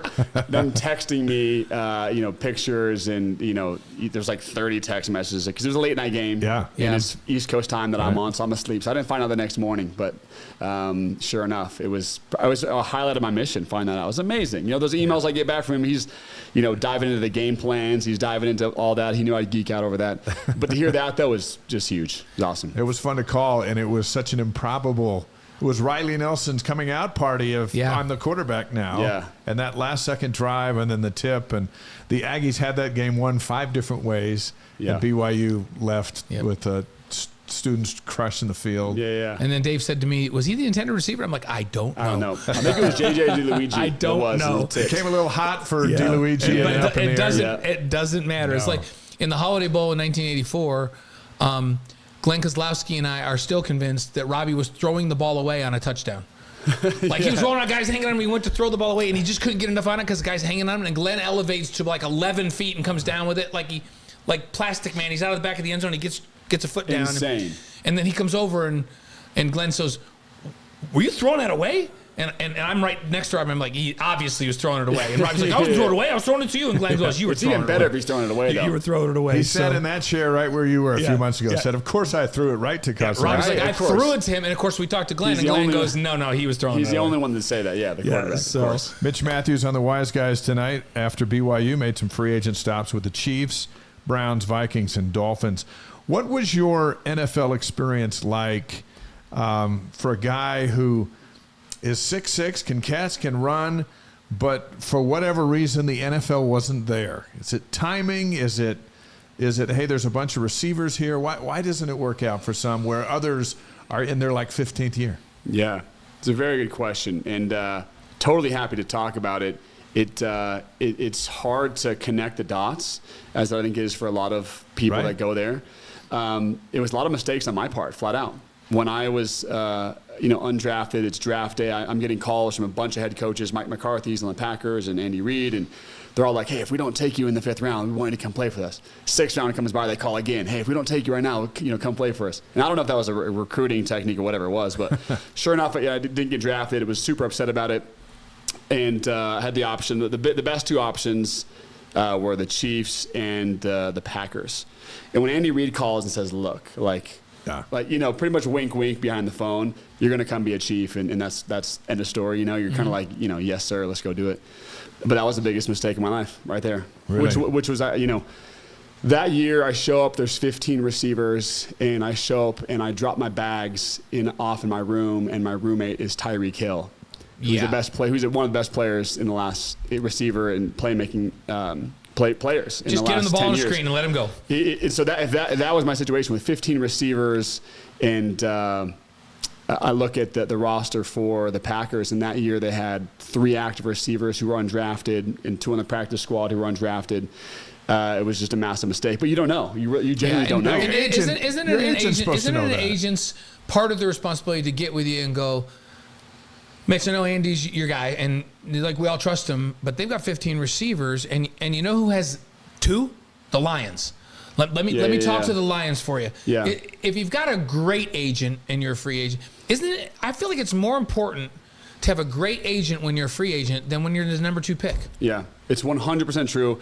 But that's why I fired him after my first year. Yeah. I mean, he's a fine guy, but I just think things needed to change. But that was mistake number 1. But I'm stuck there. You can't just pick and you can't transfer. Once you sign, you're signed. And my mindset was I'm still going to make this happen. But Tyreek Hill became a starter as a 6th round pick with the 3rd day. That's never happened before. Right. They were so blown away by him and enamored by him that I wasn't even there. Yeah. I would get 2 plays of practice. I had the chance to make plays in practice when I did, and I felt like I did okay. But there was just They had who they had, and they were set. And me, Trayvon Boykin, and Rob Gronkowski's little brother were the 3 highest paid undrafted players that year. And that's the biggest reason why. When the Chiefs paid me what they did in a signing bonus, that's when my agent was like, oh, they want you so bad. Right. And I think when I got there, they had 0 injuries at receiver. They were overloaded, and they had some of the best guys, which was Tyreek Hill and Demarcus Robinson, who played on the Chiefs for 6 straight years on the same roster, which is nuts. And I came in with those 2 guys. So bad luck, bad decision, whatever you want to call it, should have gone to the Packers. I go to the Browns. I get signed by them pretty shortly after. I was there a month, and I hurt my hamstring. And was trying to battle through it and didn't really tell anybody, didn't make it official that I was sort of hurt. Because you get worried, like, oh, I can't out. be hurt. You definitely don't want to be that guy. I'm right on the verge. I can't be hurt. Yeah, exactly. Right? And I think they noticed that, and they released me before I made it official. That's mistake number 2. Yeah. I need to go and say I'm actually hurt, and they got to pay me while I'm hurt, right? Right. And I didn't do that. So I get released by them, and now I have to rehab throughout the end of the season. There's a vet combine down in Arizona. I went down there and I tested super well. I ran a 4.47 laser time 40, had a massive vertical, always did, tested really, really well, and the calls started coming back in a ton. The Browns called back, and this is when I knew they had cut me before because of my injury. They're like, "Hey, is Mitch healthy? How's he doing?" Right. But I knew that's when I knew that they knew that I was sort of not laboring right. something, but they wanted me back. But the Browns like, hey, we want to have him come back out and re-sign him. And next call comes in probably within the week, and it's the Minnesota Vikings. And they're like, hey, we want to sign him right away. And my young, naive mind, and this is where my agent, I wish he would have stepped in. I said, okay, let's do this. Let's fly to Minnesota. If they don't sign me for whatever reason, they're my stopping flight to get to Cleveland. So I had a flight from Minnesota to Cleveland to back home, just in case one of them didn't happen. Sure. And went to Minnesota, signed right away, and was with them for a few months in the off season. But that was mistake number 3. If a team wants you back, you go back because they've seen you in pads. They saw me on the practice squad go up against Joe Hayden every single day and make plays. Yeah. Jimmy Haslam's the owner. He's at every single practice. Their GM's at every single practice. If those guys call and want you back, that means they like what they saw when you were in pads. If they released you, but they know you and they want you back, that speaks volumes. That means they really, really want you.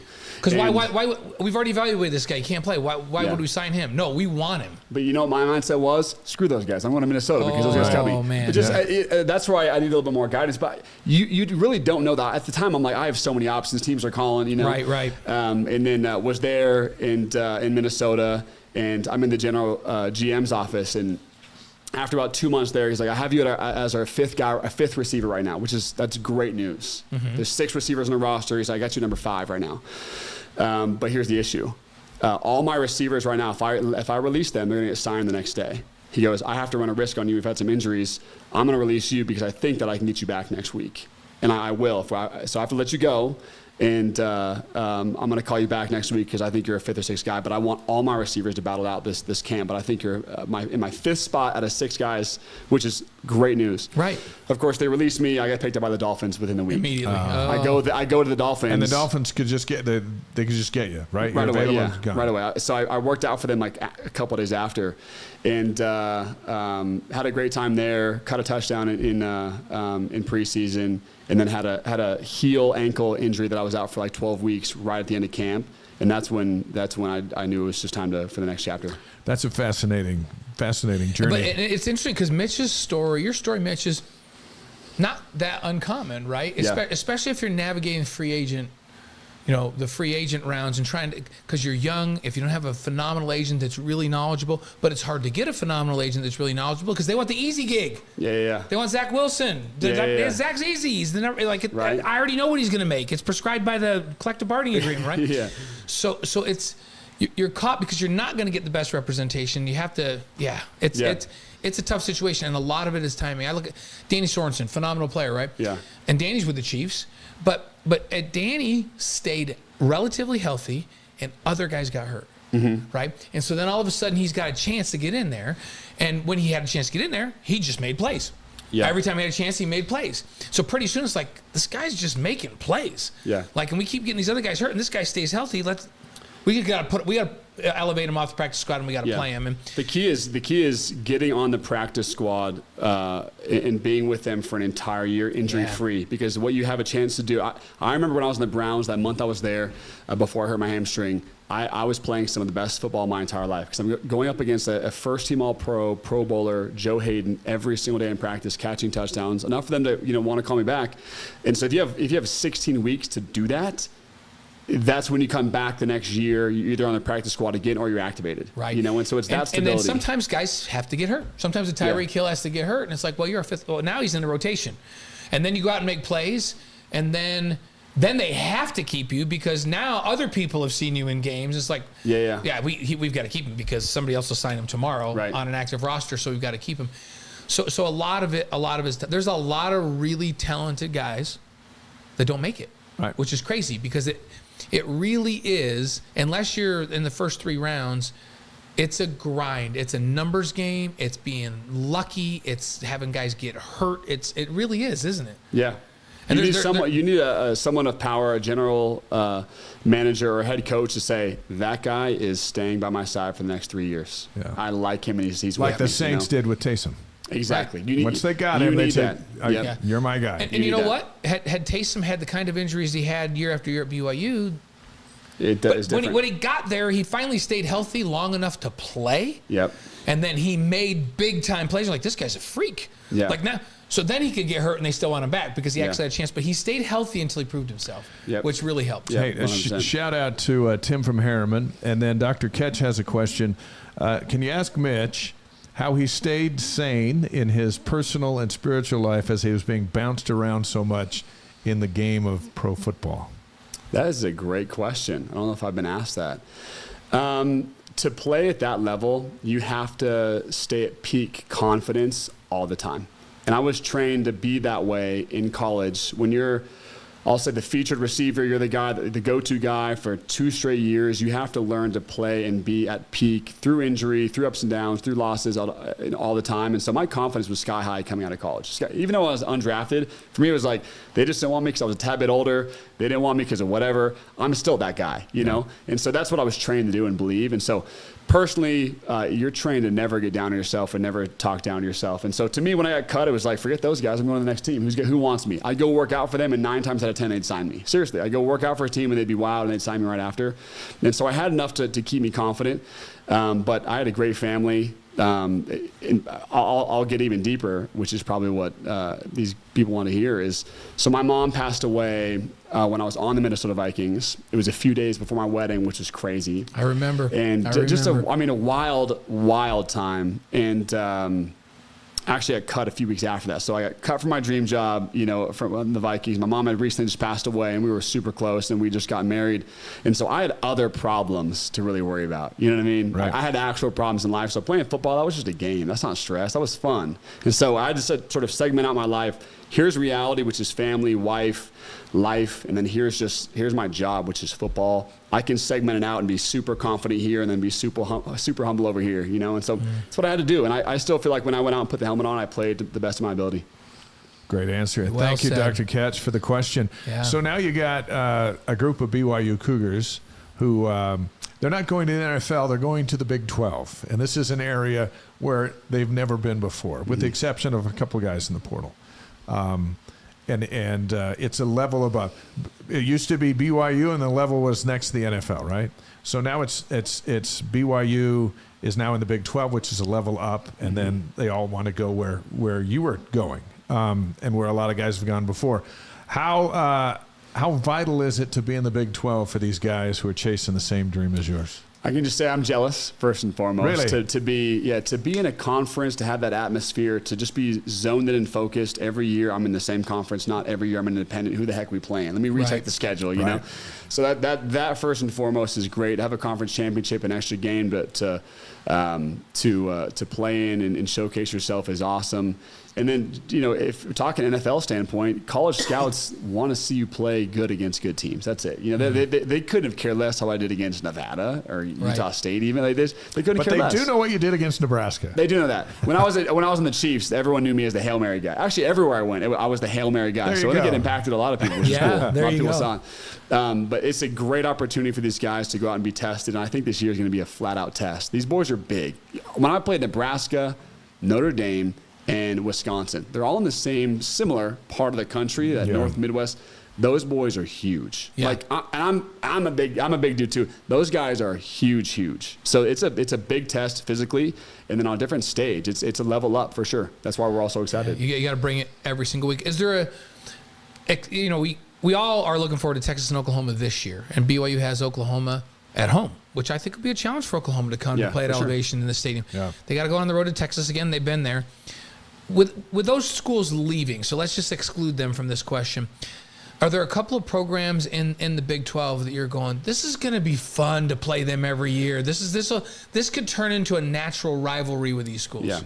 First one that comes to mind is TCU because it was already there. There's always has been a rivalry, and it's going to come back pretty quick. And they're just dang good. So they are X'd out on the calendar for sure already. I think Texas Tech's going to be a fun one, just with that offense and their history. And then I think BYU is well matched against them with just the huge powerhouse off. We're going to see probably the funnest games we'll see over the next decade if we're still here. Will be against those guys for sure. Yeah.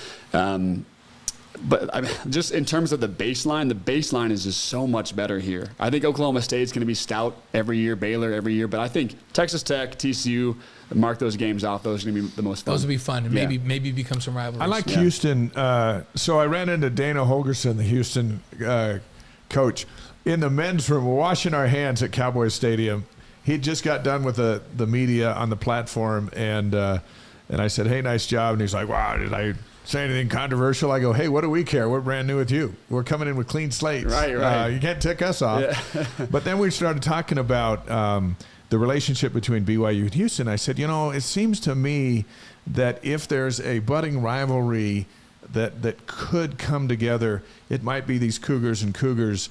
For one, because the church population in the Houston area is so big that we fill up half their stadium, and we've done it on 2 occasions. And he stopped me right there and he goes, "Absolutely." He goes, "BYU has every reason to be in Houston."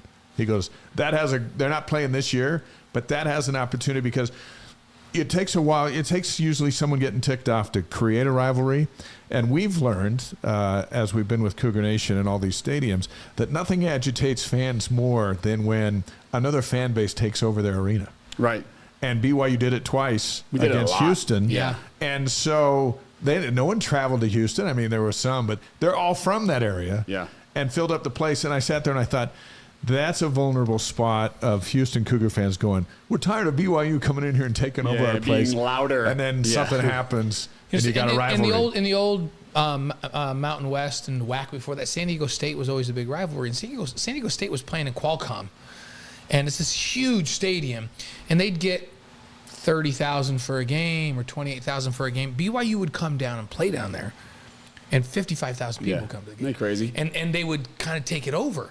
And it created quite a rivalry with San Diego State. And then they both had some great teams. And in basketball, they had some great teams in later years. But, who can forget going down there watching Marshall Faulk go against, Ty Detmer and those. Hey, we watched it at UNLV. UNLV. Would take their stadium over down there. UNLV has no reason to be bugged by BYU, right? They had never competed with them.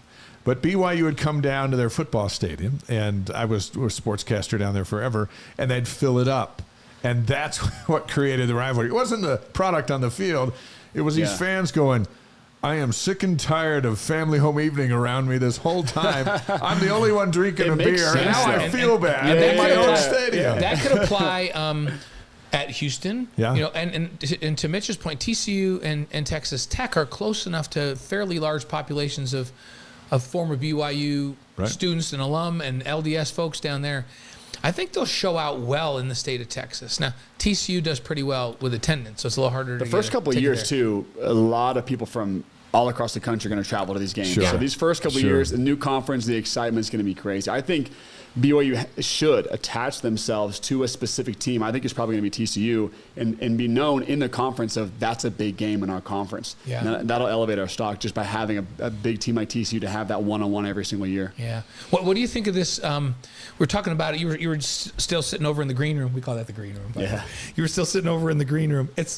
I'm colorblind, so I'm like, well, we can call it that because it's a green carpet. And they're like, Blaine, that's not green. It's black and white. So anyhow, I'm going to call it the green room. We were still in the green room. We were talking about the media poll. The projected BYU to finish 11th out of 14 teams. We were talking about this poll that said less than a 20% chance to get to a bowl game. What are your thoughts on those predictions going into the season? I don't know if they're looking at some of our best players leaving to the NFL. I don't know exactly what they're looking at, but that's not. Just look at the history of BYU. We don't do that. We're not a 20% odds to make it to a bowl game type team. Just historically, right? The best predictor of the future is the past. That's not who BYU is. And so maybe they think because some of our best players left, just maybe, and it might be sort of rebuilding. I don't think the stat is going to hold up whatsoever. 11th to 14th. I mean, this conference is awesome. It's better than where we came from before. But I mean, I'm just looking at all these logos up here. To me, there's no way, in my opinion, it's less than 500. That's what I believe. Yeah. 6 and 6. His my over under 7. Mitch's is 6. So there you go. Yeah. And 6 would be fine for me this first season. Win 6 games and get to a bowl. And by the way, that's a base. I think that the 7. I mean, the first 5 games, I think you have a chance to go 5-0. Yeah, you absolutely do. And so right there, there's no way you're losing your next 7 games. So I think a 7-8 win season is 100% possible. I think there's no way it's below 6 though, in my opinion. Jonathan from Henderson, Nevada, on the live stream tonight. Thanks, Jonathan. Good to have you with us. Let's do 5 questions and get Mitch out of here. You ready? Yeah. Now these are not the toughest questions of the night. You just cut whatever comes to the top of your head. You just go. So it's like shotgun, right? Yeah. Shotgun. Rapid fire. So your favorite sports movie. We keep track of these too, by the way, and compare them to other guests. Remember the Titans. And by the way, we judge. And by the way, that's the number one movie. Remember the Titans. Yeah. But it should be everyone's. That's. And here's the thing: we don't always have athletes on the show. There's always a little bit of a sports theme, but sometimes we have astronauts or musicians or the governor's been on. And Sherry Dew I'm gonna change it then. I'm gonna change it. What do you mean you change it? Happy Gilmore. Happy Gilmore. Put that down right now. Happy Gilmore. I'm a huge comedy guy. Happy Gilmore. Titans Adam is out Sandler. just like that. Yeah. I have to say, Remember the I Titans. love them both. Remember the Titans has probably been 1, and I would say Rudy has been 2. Marie Osmond's was Hoosiers. Yeah, she liked Hoosiers, Good movie. but she's married to a basketball player. Yeah, bias right there. So, okay, your favorite band or singer? You can be a band or a solo artist. I'm not a country guy. You don't need to diss. Let's go Drake. I love Drake. I love Drake too. He's great. I thought you were gonna go with Beyonce. I don't know why. Just because. It's going with the Drake. I like Drake. I love the Drake. I have a meeting on August 26th down in Vegas, and Beyonce is playing at Allegiant. Really? Yeah. Only Beyonce and Taylor Swift can sell out footballs, NFL stadiums all around the country. Yeah. Beyonce sold out SoFi 3 nights in a row. Yeah, it takes a rare woman. Yeah. So there you go. Okay, so it's Drake, which I'm 100% on board with you on that. He's great. Okay, your favorite breakfast cereal? Fruity Pebbles. Fruity Pebbles. With the marshmallows. With marshmallows. With the marshmallows. That goes next level with the marshmallows. Yeah. See, and again, I get specific. We the theme of everybody loves sugar cereal, and we love that, except for Kyle and Marissa. Benoy. Yeah. Oh, they were on here? Oh, no, they only protein shakes. They only do protein shakes for their kids. Yeah, and that makes kids. sense. That way, if we're still playing ball, I'm saying something a little cleaner too. Yeah, well, and Danny, when he came on, he does shredded wheat, but his wife wheat. makes him But not shredded wheat. That ages him too much. Not frosted shredded wheat. Straight. Plain shredded wheat. That's Maybe Michelle. he's got like the table sugar. That's I was Michelle's like, Danny, why don't you just bring a bale of hay and just take a spoonful of hay? That's It's just not like, it. yeah, it's not it. So we admire Fruity Pebbles. Yes, with we love marshmallows. that. We Yeah, have it's much great. respect for Fruity Yeah. Pebbles. How about your favorite ice cream? For sure, cookie dough. Cookie dough. There's a crumble cookie right now that's cookie dough. I'm getting it tomorrow night. We were talking about a recruit that came on campus, and they always tailor the visit to the recruit, and they said to the recruit and his family, "We've got some things on the agenda, but what do you want to do? Like, what's the one thing you want to do that we can't miss?" And they go, "Can we go to the creamery?" And I'm like, if that kid's coming to BYU, don't you think that kid's coming to BYU? If he's asking those type of questions, those are buying BYU questions. By the way, at the creamery, the Graham Canyon. Oh, the fact that you mentioned that's 1A. Or no, sorry, 1B. Canyon. Graham Canyon's 1B. There's also my favorite ice cream place ever. I'll be super quick. In Portland, Oregon, it's the one that Rock invested in. They have a flavor there called pear and blue cheese. It's literally pear and blue cheese together. It's insanely good. You lost me at that's pear, a 2. and you finished me off at blue cheese. I know. It's not a salad. You know what? It's an ice cream. I'm willing to try it when I'm in Portland next time. Pear and blue cheese. The Kate Porter wants to know why Captain Crunch isn't getting any love on this show, but Kate Porter, it gets plenty of love on this show. Captain Crunch is Dave's favorite. It cuts the roof of your mouth. That's why. But he doesn't eat the Crunch Berries though. He only eats the plain old Captain Crunch. Take it straight. Take it straight, yeah. Yeah. Had it this morning. Not quite as bad, but Really? it will cut your If mouth. you're careful, it doesn't cut up your mouth. You know, But if you hurry get a into little it, soggy. Yeah. if you rush into a bowl, you're in trouble. Yep. So then our last of your 5 is your favorite BYU moment not in the Nebraska game, because we Come on, covered that's that. supposed to be Your favorite one It doesn't have to actually even be in football. Yeah, Just it could be BYU something moment. else to happen at BYU. First thing that comes to mind is being able to suit up in a uniform with my brother, my only brother, best friend. It's got to be number one. I met my wife there, which is amazing. But speaking of football and on that thread, suiting up with your brother is amazing. Pretty special. Yeah. Was that pre-mission or was it Post. after? It was post. Yeah, for me, post. Very cool. 2012. 2012. Yep. When Mitch, you're talking to Marcus, do you ever compare, like, does his catch to beat Utah State become more spectacular as he's trying to defend himself against your Hail Mary, or did they just concede? He has conceded, but this is what he used to have on me is I had some stats on him, but he says one thing you'll never have on me is I was the #1 play on ESPN though, so you don't have that on me, and he had that on me for like 3 years. It was a Friday night, right? He did have that on me for three years. Then the Hail Mary at Nebraska came, and I was number one. I was number one for like a year, so a couple months. So I had that on. I had a number one That's play awesome. too. That's Were awesome. you really? Yeah. That's what I'm talking about. Not when I was why playing. that's why we're so close. That's why Mitch and I are always tight. That's why but mine's not when I played. Although I don't know why I didn't get one in the Michigan game playing for the national championship. I had a crazy play where I almost fell down, and Craig Garrick threw me back up, and I rolled out and completed a first down against Michigan. That could have been.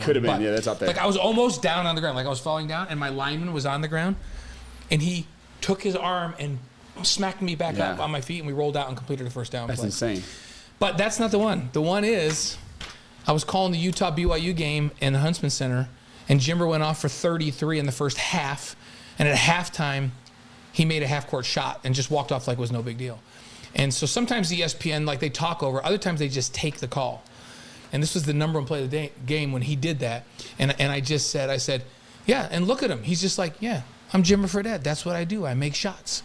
And he just walked off, and that was kept your voice? That was the play of the Dynamite. So we have a #1 We're play. connected. That's nice. It doesn't end. All my That's friends nice. back home in New York were like, dude, you called the #1 play of the. Yeah. Mm-hmm. It's a great honor. Legendary. He made a play. I just talked about it. Yeah. I just talked about it. So Greg Wrubell's also got a #1 for me too. That's right, because he's got that. He's right. attached. Yeah. That's right. So tell us about your business. What do you got going on now? I own a pest control business right now. It's going great. and do you have guys all over the country doing that? Yeah, in the southeast mainly. Yes, We that's do where all the door-to-door bugs are. sales. I just got back from Exactly. Texas. Is All it- the bugs are There down you there. go. Is I was it- in Dallas the same time you guys were. I flew down with a bunch of media guys. Are yeah? you Why don't you come are you over? down in your old mission stomping should've. grounds in Orlando with the business? No.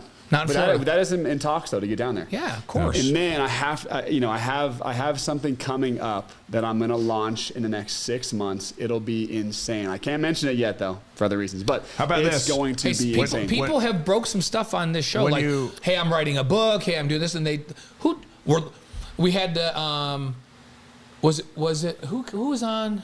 We had our friend, the drummer, Elaine Bradley from Elaine Neon Bradley Trees. from Neon Trees came on and said, well, we haven't announced it. My bandmates are going to kill me, but We're ready to go on tour. We got a new album. we got a new album coming out. We've been in the studio and we're going on tour. That's like, amazing. like you're telling people the first time here, so That's when you're amazing. ready to break it, you Yeah. got to tell us and come on and tell us. Come back on the It's show. going to be insane. It'll be one that a lot of Cougar Nation and I will be able to experience. Hint #1. Us three will go do it together. Hint #2. Nice. It is health and wellness related. Hint #3. Okay. It's Okay. going to be insane. Hint #4. Okay, Wow, that's so a you lot. call We'll us. come We'll, back. we'll talk 4 about hints. it. You come on when you got ready, and we'll talk about it. Easy. Yeah, I'm Awesome. ready. All right. Awesome. The great Mitch Matthews. Thanks for being here. Loved it. So- Always a blast. Good to Mitch, have you here. thanks, And brother. Cougar Nation loves Good to hearing see from you. you. Loved This your, show's loved fun. your family. Everyone chimes Mitch in comes from from all one over of the the world. greatest families ever. Great His family. mom and dad, everybody. I love your whole family. Yeah, they're amazing. So let Marcus know that we still admire his touchdown. I'm gonna to send him Aggies. this for sure. Yeah. Yeah. So- for And our sure. podcast will be up tomorrow. Send it to you. You can send it to Can't your wait. friends. Okay, the great Mitch Matthews. You're good. You're out. Thank you so Thanks, much Mitch. for coming. Thanks, boys. Great to see you, brother. Beat Nebraska and has done so much more at BYU and life. Represents the Y in phenomenal ways, and our friend always has been. And we'll see you in 6 months.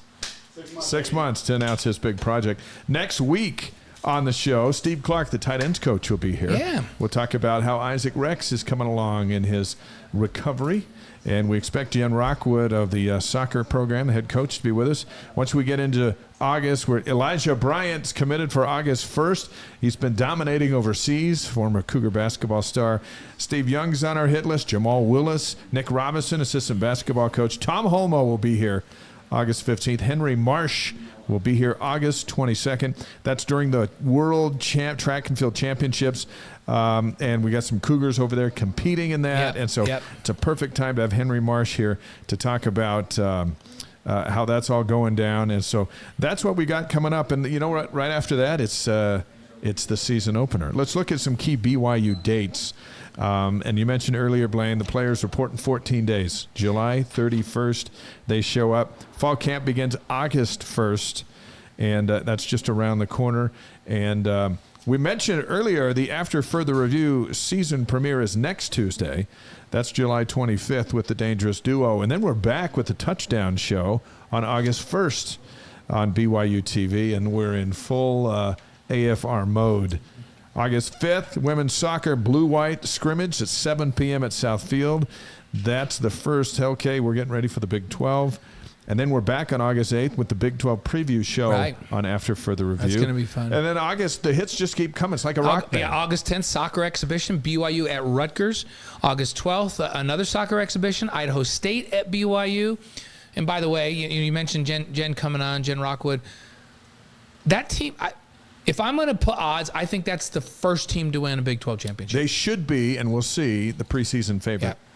So we'll see. August 15th, after further review, player previews. We start breaking down the guys. We start talking about guys that are going to bring it this year.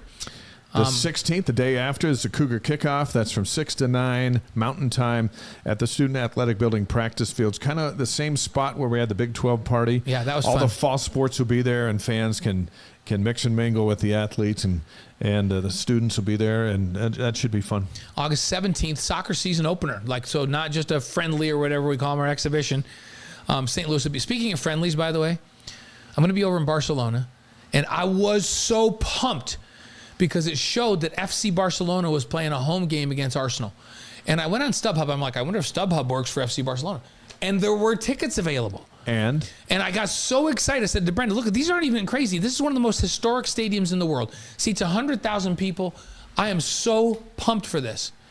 And then Gavin goes, Dad, FC Barcelona and Arsenal. FC Barcelona is home, but it's a friendly, and it's an exhibition, and it's at SoFi Stadium in L.A. You're not going to be in LA. LA. I'm not going to. Oh, that's a bummer. I think it's like Camp Nou Stadium or whatever. Camp Nou Stadium. I don't know what. But anyhow, it's a good thing you didn't buy tickets. I am so disappointed. But anyhow, okay.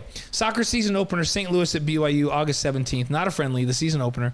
And then August 22nd, some more player previews on After Further Review. Let's see. Hey, Mike from Beaumont, Texas. Thanks for joining the show. Good to have you here, as always. Women's volleyball opener, August 26th. Hey, and congratulations on the new grandson, Mike, by the way. Oh, yeah. Congrats. BYU Pittsburgh, the volleyball opener. That's in Missoula, Montana on August 26th. AFR player previews and Sam Houston preview on August 29th. And then it all starts. September 2nd is the day all of this is pointing to. That's the football home opener. Sam Houston at BYU, 8:15 Mountain on FS1, and we will be there with College Game Day, and we'll be there 2 hours before, so 6 o'clock Mountain Time, and you can adjust to whatever time around the world you're at, but we'll be bringing it live from just outside the stadium in the Cougar Canyon, a 2-hour pregame show to get ready to kick off BYU's first season in the Big 12. It's going to be awesome. Hey, let's keep the live stream hopping. Let us know again where you're from, and we'll try to get as many mentions on the air as we can. People are supporting your Captain Crunch. Well, of course they are. Now Richard is saying, yeah, Dave, I love Captain Crunch also. Thank you, Richard. Plain Richard or with the Crunch Berries? Because I can't eat it without Crunch Berries. So. Pro Football Focus College listed its highest-graded Big 12 safeties who are returning this season. Aubrey Burks from West Virginia is number 1. DeJordan Mask from Central Florida is number 2. Jaron Thompson of Texas is number 3. B. Frailer from Iowa State, number 4. And there at number 5 is Micah Harper from BYU. Played in all 13 games last year, 62 tackles, second on the team, 2.5 tackles for loss, 3 pass breakups, 2 forced fumbles. Micah Harper is listed at number 5 as the highest graded Big 12 safety returning for this season. What do you think of that? Yeah, a lot of production. And I love that Micah now is going to be in this defense this fall. Mike will be up in the box a little bit more, closer to the line of scrimmage, and playing a lot more in the run game to defend the run game. And I felt like he thrived when he had to be physical and show his physical presence. Yeah. He loves to hit people, and I think he's gonna play really, really well this year in this defense, this scheme. 24/7 Sports put out its prediction list for the 12 most explosive offenses in college football. This is the entire country, and we're going to list them. And then we'll talk about BYU. But they've got Jaden Daniels, a quarterback at LSU. Big plans for him. He's been all over the place. Yeah, and then Michael. That's the same Jaden Daniels that played for Arizona State that BYU beat, is it not? He transferred to LSU. That's what I thought. And remember, he's this. First of all, he's got a really live arm, but he can run all over the place. Yeah. And now you put him with the athletes that he's going to have around him at LSU. Yeah, that's scary. LSU is going to be good on offense. Washington, they list Michael Penix Jr. at quarterback. Penn State, they go with a running back, Nick Singleton. These are the 12 most explosive offenses in college football. And there's the team, and then we put their top offensive player. Right. That's why. And So it's not because of the running back, but he is their go-to guy. So Oregon's got a lot of talent. They got Bo Nix back, and then he orchestrates it all, and he just gets him into great stuff. And he wasn't healthy in that game against Utah, remember? Right. He was healthy against us. Oh, yeah. I do remember that. No doubt about it. So they got Georgia and Alabama on there. They're breaking in new quarterbacks. Does it really matter at Georgia and Alabama? Explosive. Because they just line up first-round draft pick running backs and first-round draft pick offensive line. So Georgia and Alabama are 5 and 6. Florida State is listed at number 7 with quarterback Jordan Travis back. Tennessee at number 8 with a brand new quarterback. I thought the reason they were so good on offense is because they were so dynamic at quarterback last year. Caleb Williams is the quarterback back at USC. They're on the list. Michigan's got their quarterback back. They're on the list. J.J. McCarthy. Texas has their quarterback back. They're on the list. Ohio State's going to break in a new quarterback. But these are the 12 most explosive offenses projected in college football for the coming season. What is a fair consideration for Keaton Slovis and the BYU offense? And here's the hard part. Keaton Slovis, if Keaton had transferred right after his freshman year to BYU, where he played at USC and was just phenomenal and all Pac-12 and Pac-12 newcomer of the year, people would be going, BYU's going to be lights out this year. But he had that pit stop at Pitt. Isn't that interesting? Pit stop. Got it. I didn't do that on purpose. Well played. But he had his pit stop, and they were a run-based team, not a great scheme to complement his skills. So people don't know quite what to expect from Keaton Slovis, and so they're probably not giving BYU enough credit. I think Keaton Slovis, from what we saw in spring ball and the progression he's made and the leadership he's shown, is going to be a lot more like the Keaton Slovis that played his freshman and sophomore year at USC and was a Heisman Trophy candidate than the Keaton Slovis that played at Pitt. And if he is the guy like he was at USC that makes all those throws and plays with confidence, with the running back room they've got and the wide receiver room they got and that huge offensive line, I think BYU can get back in that top 20 offensively in the country. I agree. And that's where we want them. And in that league in the Big 12, where offense is king and sometimes defense is an afterthought, there isn't any reason why BYU shouldn't be a top 20 total offense team in the country. And isn't it interesting that Texas is the only of the 12 that 24/7 lists as the most explosive in college football? You would think Texas Tech, because they've been pretty good offensively consistently.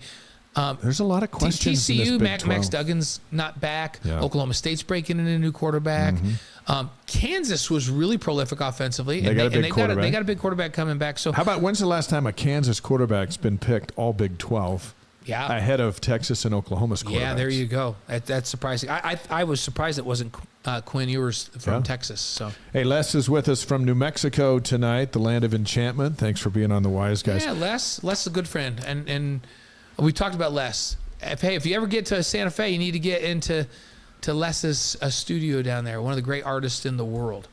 So 24/7 also ranked the top 20 players in the SEC, and they put that out this week because the SEC media days are going on. And I thought it was interesting.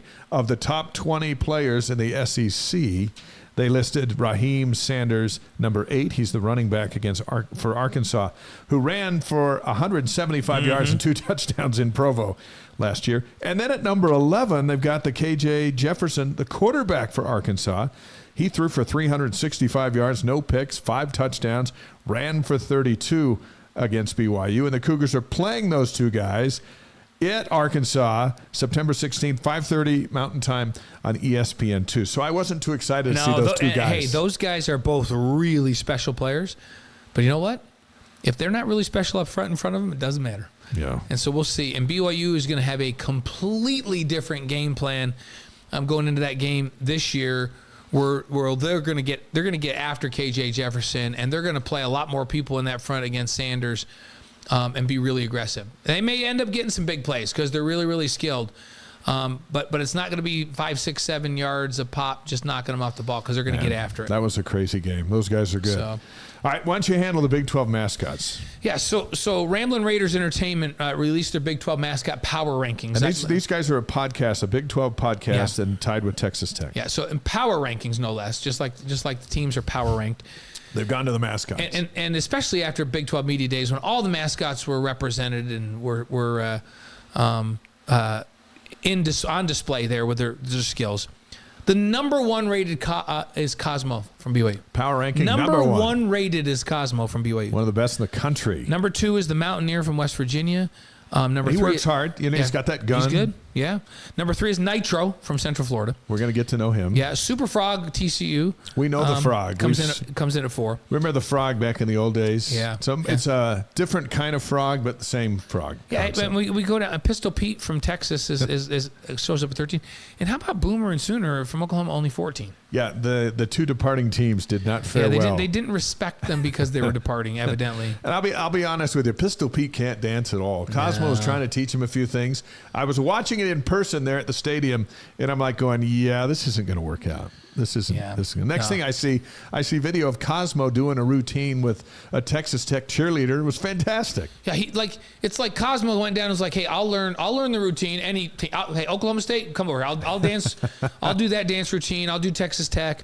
Then I'll go do some feats of gymnastics. And then if you want me to do some extreme sports stuff and surf down a stadium, I can do that. Like, Cosmo is multi-talented, very gifted, and the best mascot in the country. So the Gambling Gauchos, I love how all these lists come out from these podcasts and things. And I always check to make sure there's more than like 10 people on the podcast. Yeah.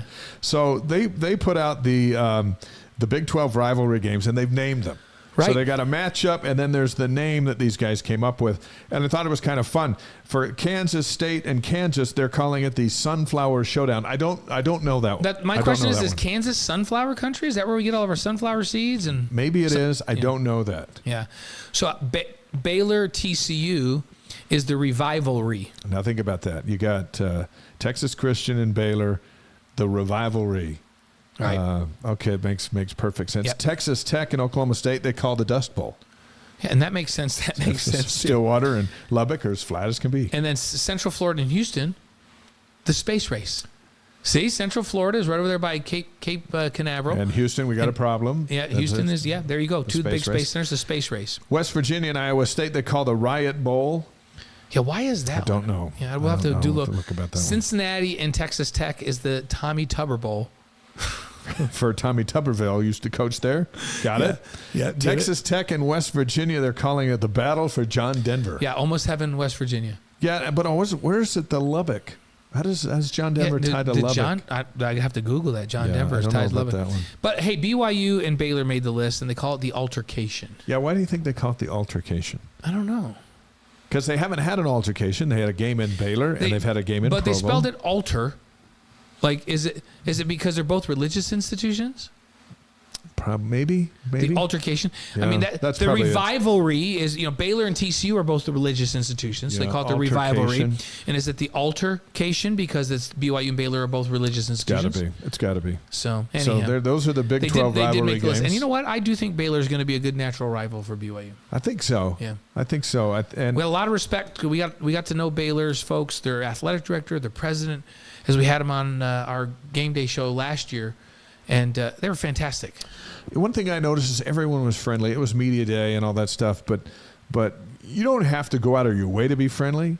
Everyone was friendly and respectful of BYU and the others, but they know what BYU brings to the table, and they all commented. Every coach commented on BYU's national following. Even the commissioner in front of everybody, BYU is known for a national following, and it's recognized, and it's nice because it's true. Yeah. BYU shows up. Yep. Here comes everybody. Eyeballs are on that program all the time. How about the troubled tennis season? Yeah, my goodness. So the football program was ordered to vacate all 11 wins from the 19 and 20 seasons and pay an $8 million fine to the NCAA. But they still get to go to a bowl game, which I don't understand. Which is really interesting because there's some other programs that are like, wait a minute, we had one violation and we're out. Yeah, we're out. So an investigation discovered more than 200 infractions, Dave. 200. How do you even do 200? Now, remember, the coach isn't there, and maybe that's why they have a little bit of leeway, but that was under Jeremy Pruitt. They lost 28 scholarships, so that's pretty significant. Hey, Adam, by the way, breaking news. Adam has let us know John Denver attended Texas Tech. Thank you for that. That's Adam, the Texas Tech. That's why our group out there, all of you followers out there, and folks that come on live stream with us, we rely on you for you're stuff part like of this that. show because a lot of times we'll just say stuff. Yeah, and we need to be straightened out, and that's it. So John Denver went to Texas Tech, but he's saying almost heaven, West Virginia. Okay. There you go. All right. So now back to the woes My at favorite Tennessee. John Denver line, it's not a John Denver line, from Dumb and Dumber, when they're riding and they took the wrong turn and they were in the middle of like Nebraska or something, and he goes, "Are we in Colorado?" He says, "Yeah," and he goes, "Man, that John Denver is full of crap. I thought the Rocky Mountains would be a little Rocky Mountain or a little rockier."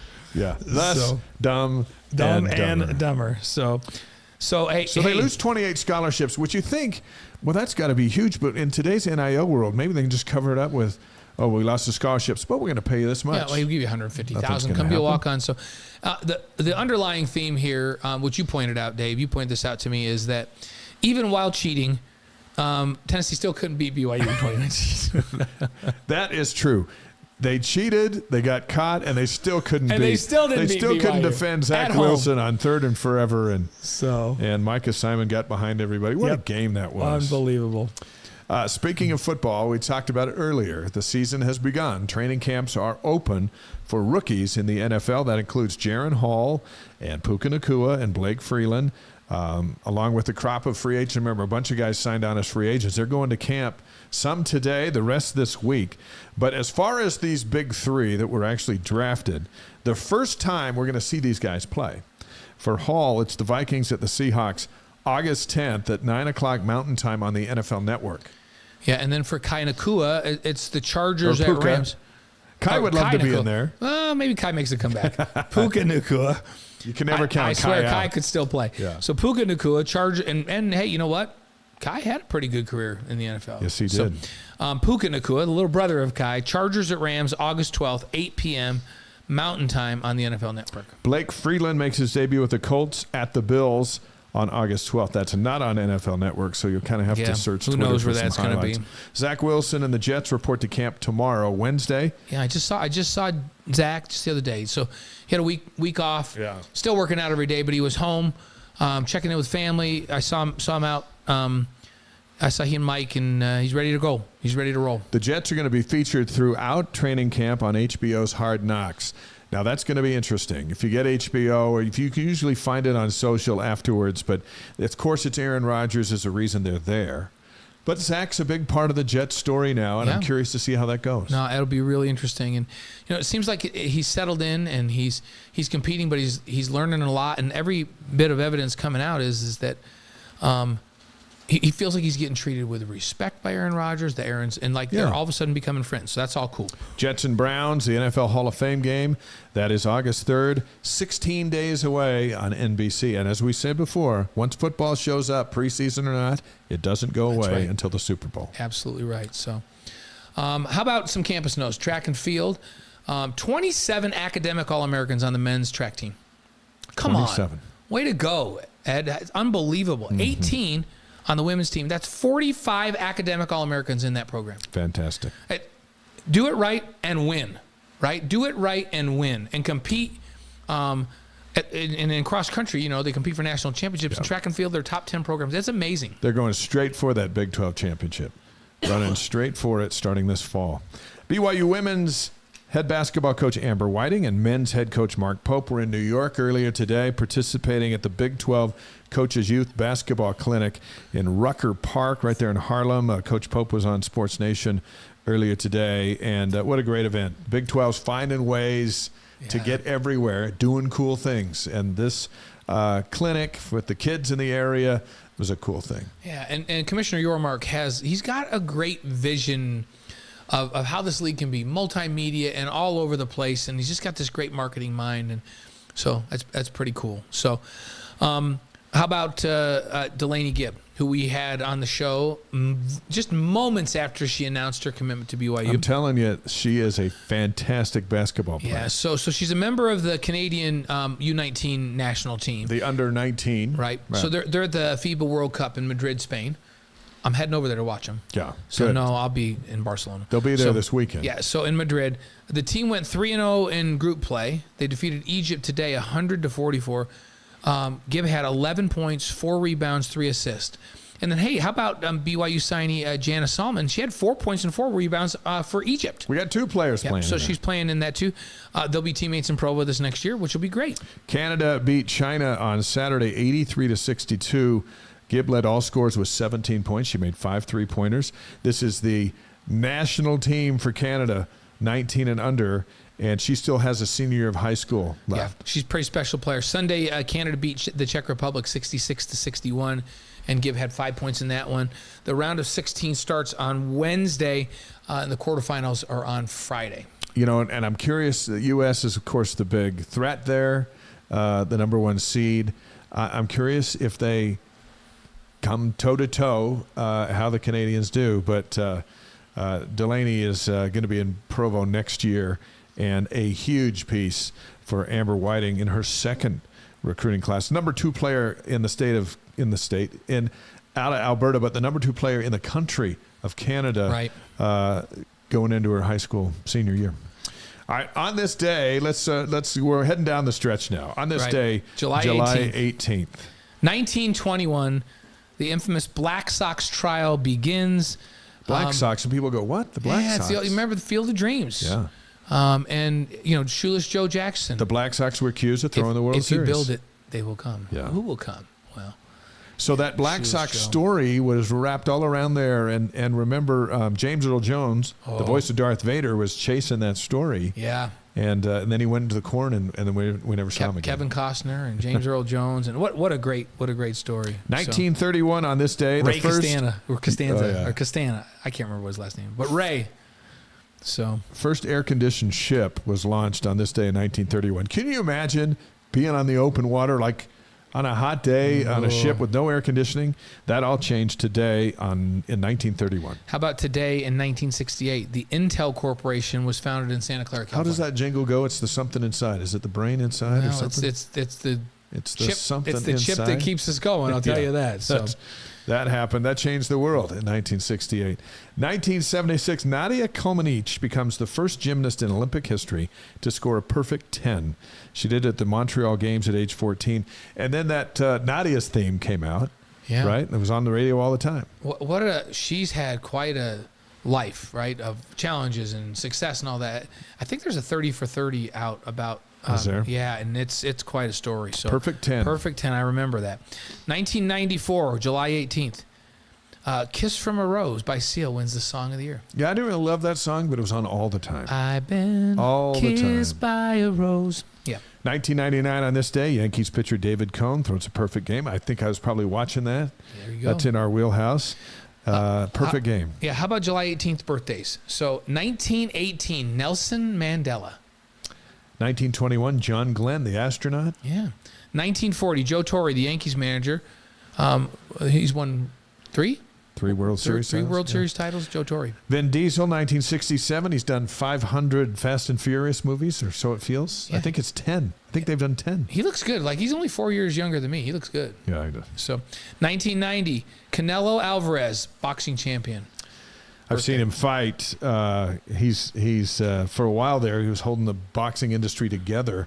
The only one capable, really, of mega fights down in Vegas. Now some others have come along, but he is the pride of Mexico, Canelo Alvarez. And you've been so fortunate. When you were down and being a news anchor, a sports anchor in Las Vegas, you saw some of the greatest heavyweight fights of all time. Yeah, and not only that, I got to know them. Yeah. And visit with them and hang out with them. And did you hang out with Mike Tyson? I've interviewed Mike a number of times, on medication and off. Did you go to his house Totally out there where guy. he had the tigers? Been and all there that? once. Been there once. Yeah. And remember him sitting with a couple of kids on his lap, and just as nice and tranquil as and then I've seen him as a furious tiger in the ring. And you were also, weren't you in the arena? Was it at Caesars or MGM when he bit the ear of Evander Holyfield? MGM Grand. We were ringside. I saw him bite it off and spit it out.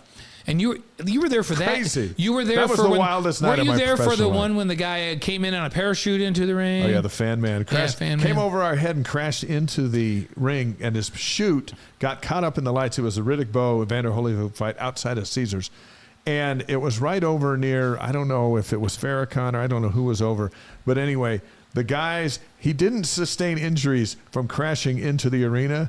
He sustained injuries from getting beaten senseless by the people who grabbed him down there. And we need to throw. His life was a rough life after that. When you were down there, that boxing was the heyday, and you had a chance. Some of the craziest things so ever. cool. Like, hey, that hang glider's crashing in here. Do a shout out to our buddy Mark Ratner. Yeah, he moved over to UFC. Yeah, so he's a good friend of ours, and has worked a lot of basketball stuff with us over the years, and he was the commissioner of the Nevada Boxing Council at that time, right? And he was the man. Sanctioned all of those fights that we're talking about, and now he's over at over with UFC with Dana White and runs that for Dana White. So a shout out to our buddy Mark Ratner tonight. Our Wise Guys inspirational quote of the week is from John Glenn, the astronaut, who again was born on this day in 1921. Yeah, so he's up in space. Here's what he has. And his story is similar. Remember, we had our good friend and astronaut DeLewis Porter. We had DeLewis Porter on with us and said the same thing when he was up in a U-2 plane. But John Glenn said, to look out at this kind of creation out here and not believe in God is, to me, impossible. From that perspective, right? Yeah, I think it would be. I don't think I'd want to go through the training and all that stuff to get in a rocket and fly up there into space.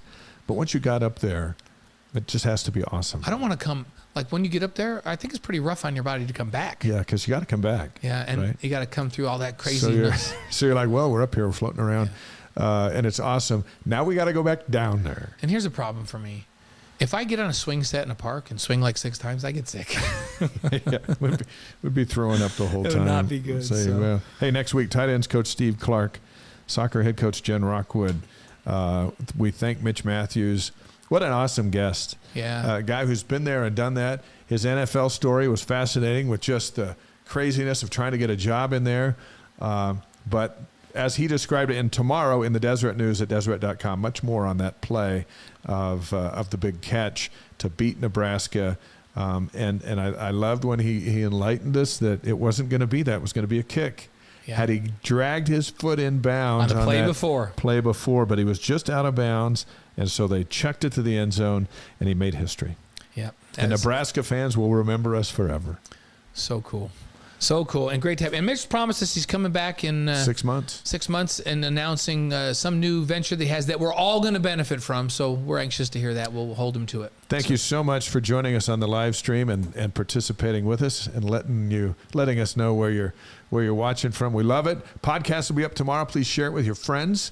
And I don't know what's going to happen. between now and next week, but something is, and it's going to be fun to talk about when we're back We'll have here. it right here, and we'll see you all again next Tuesday night. Thanks, everybody.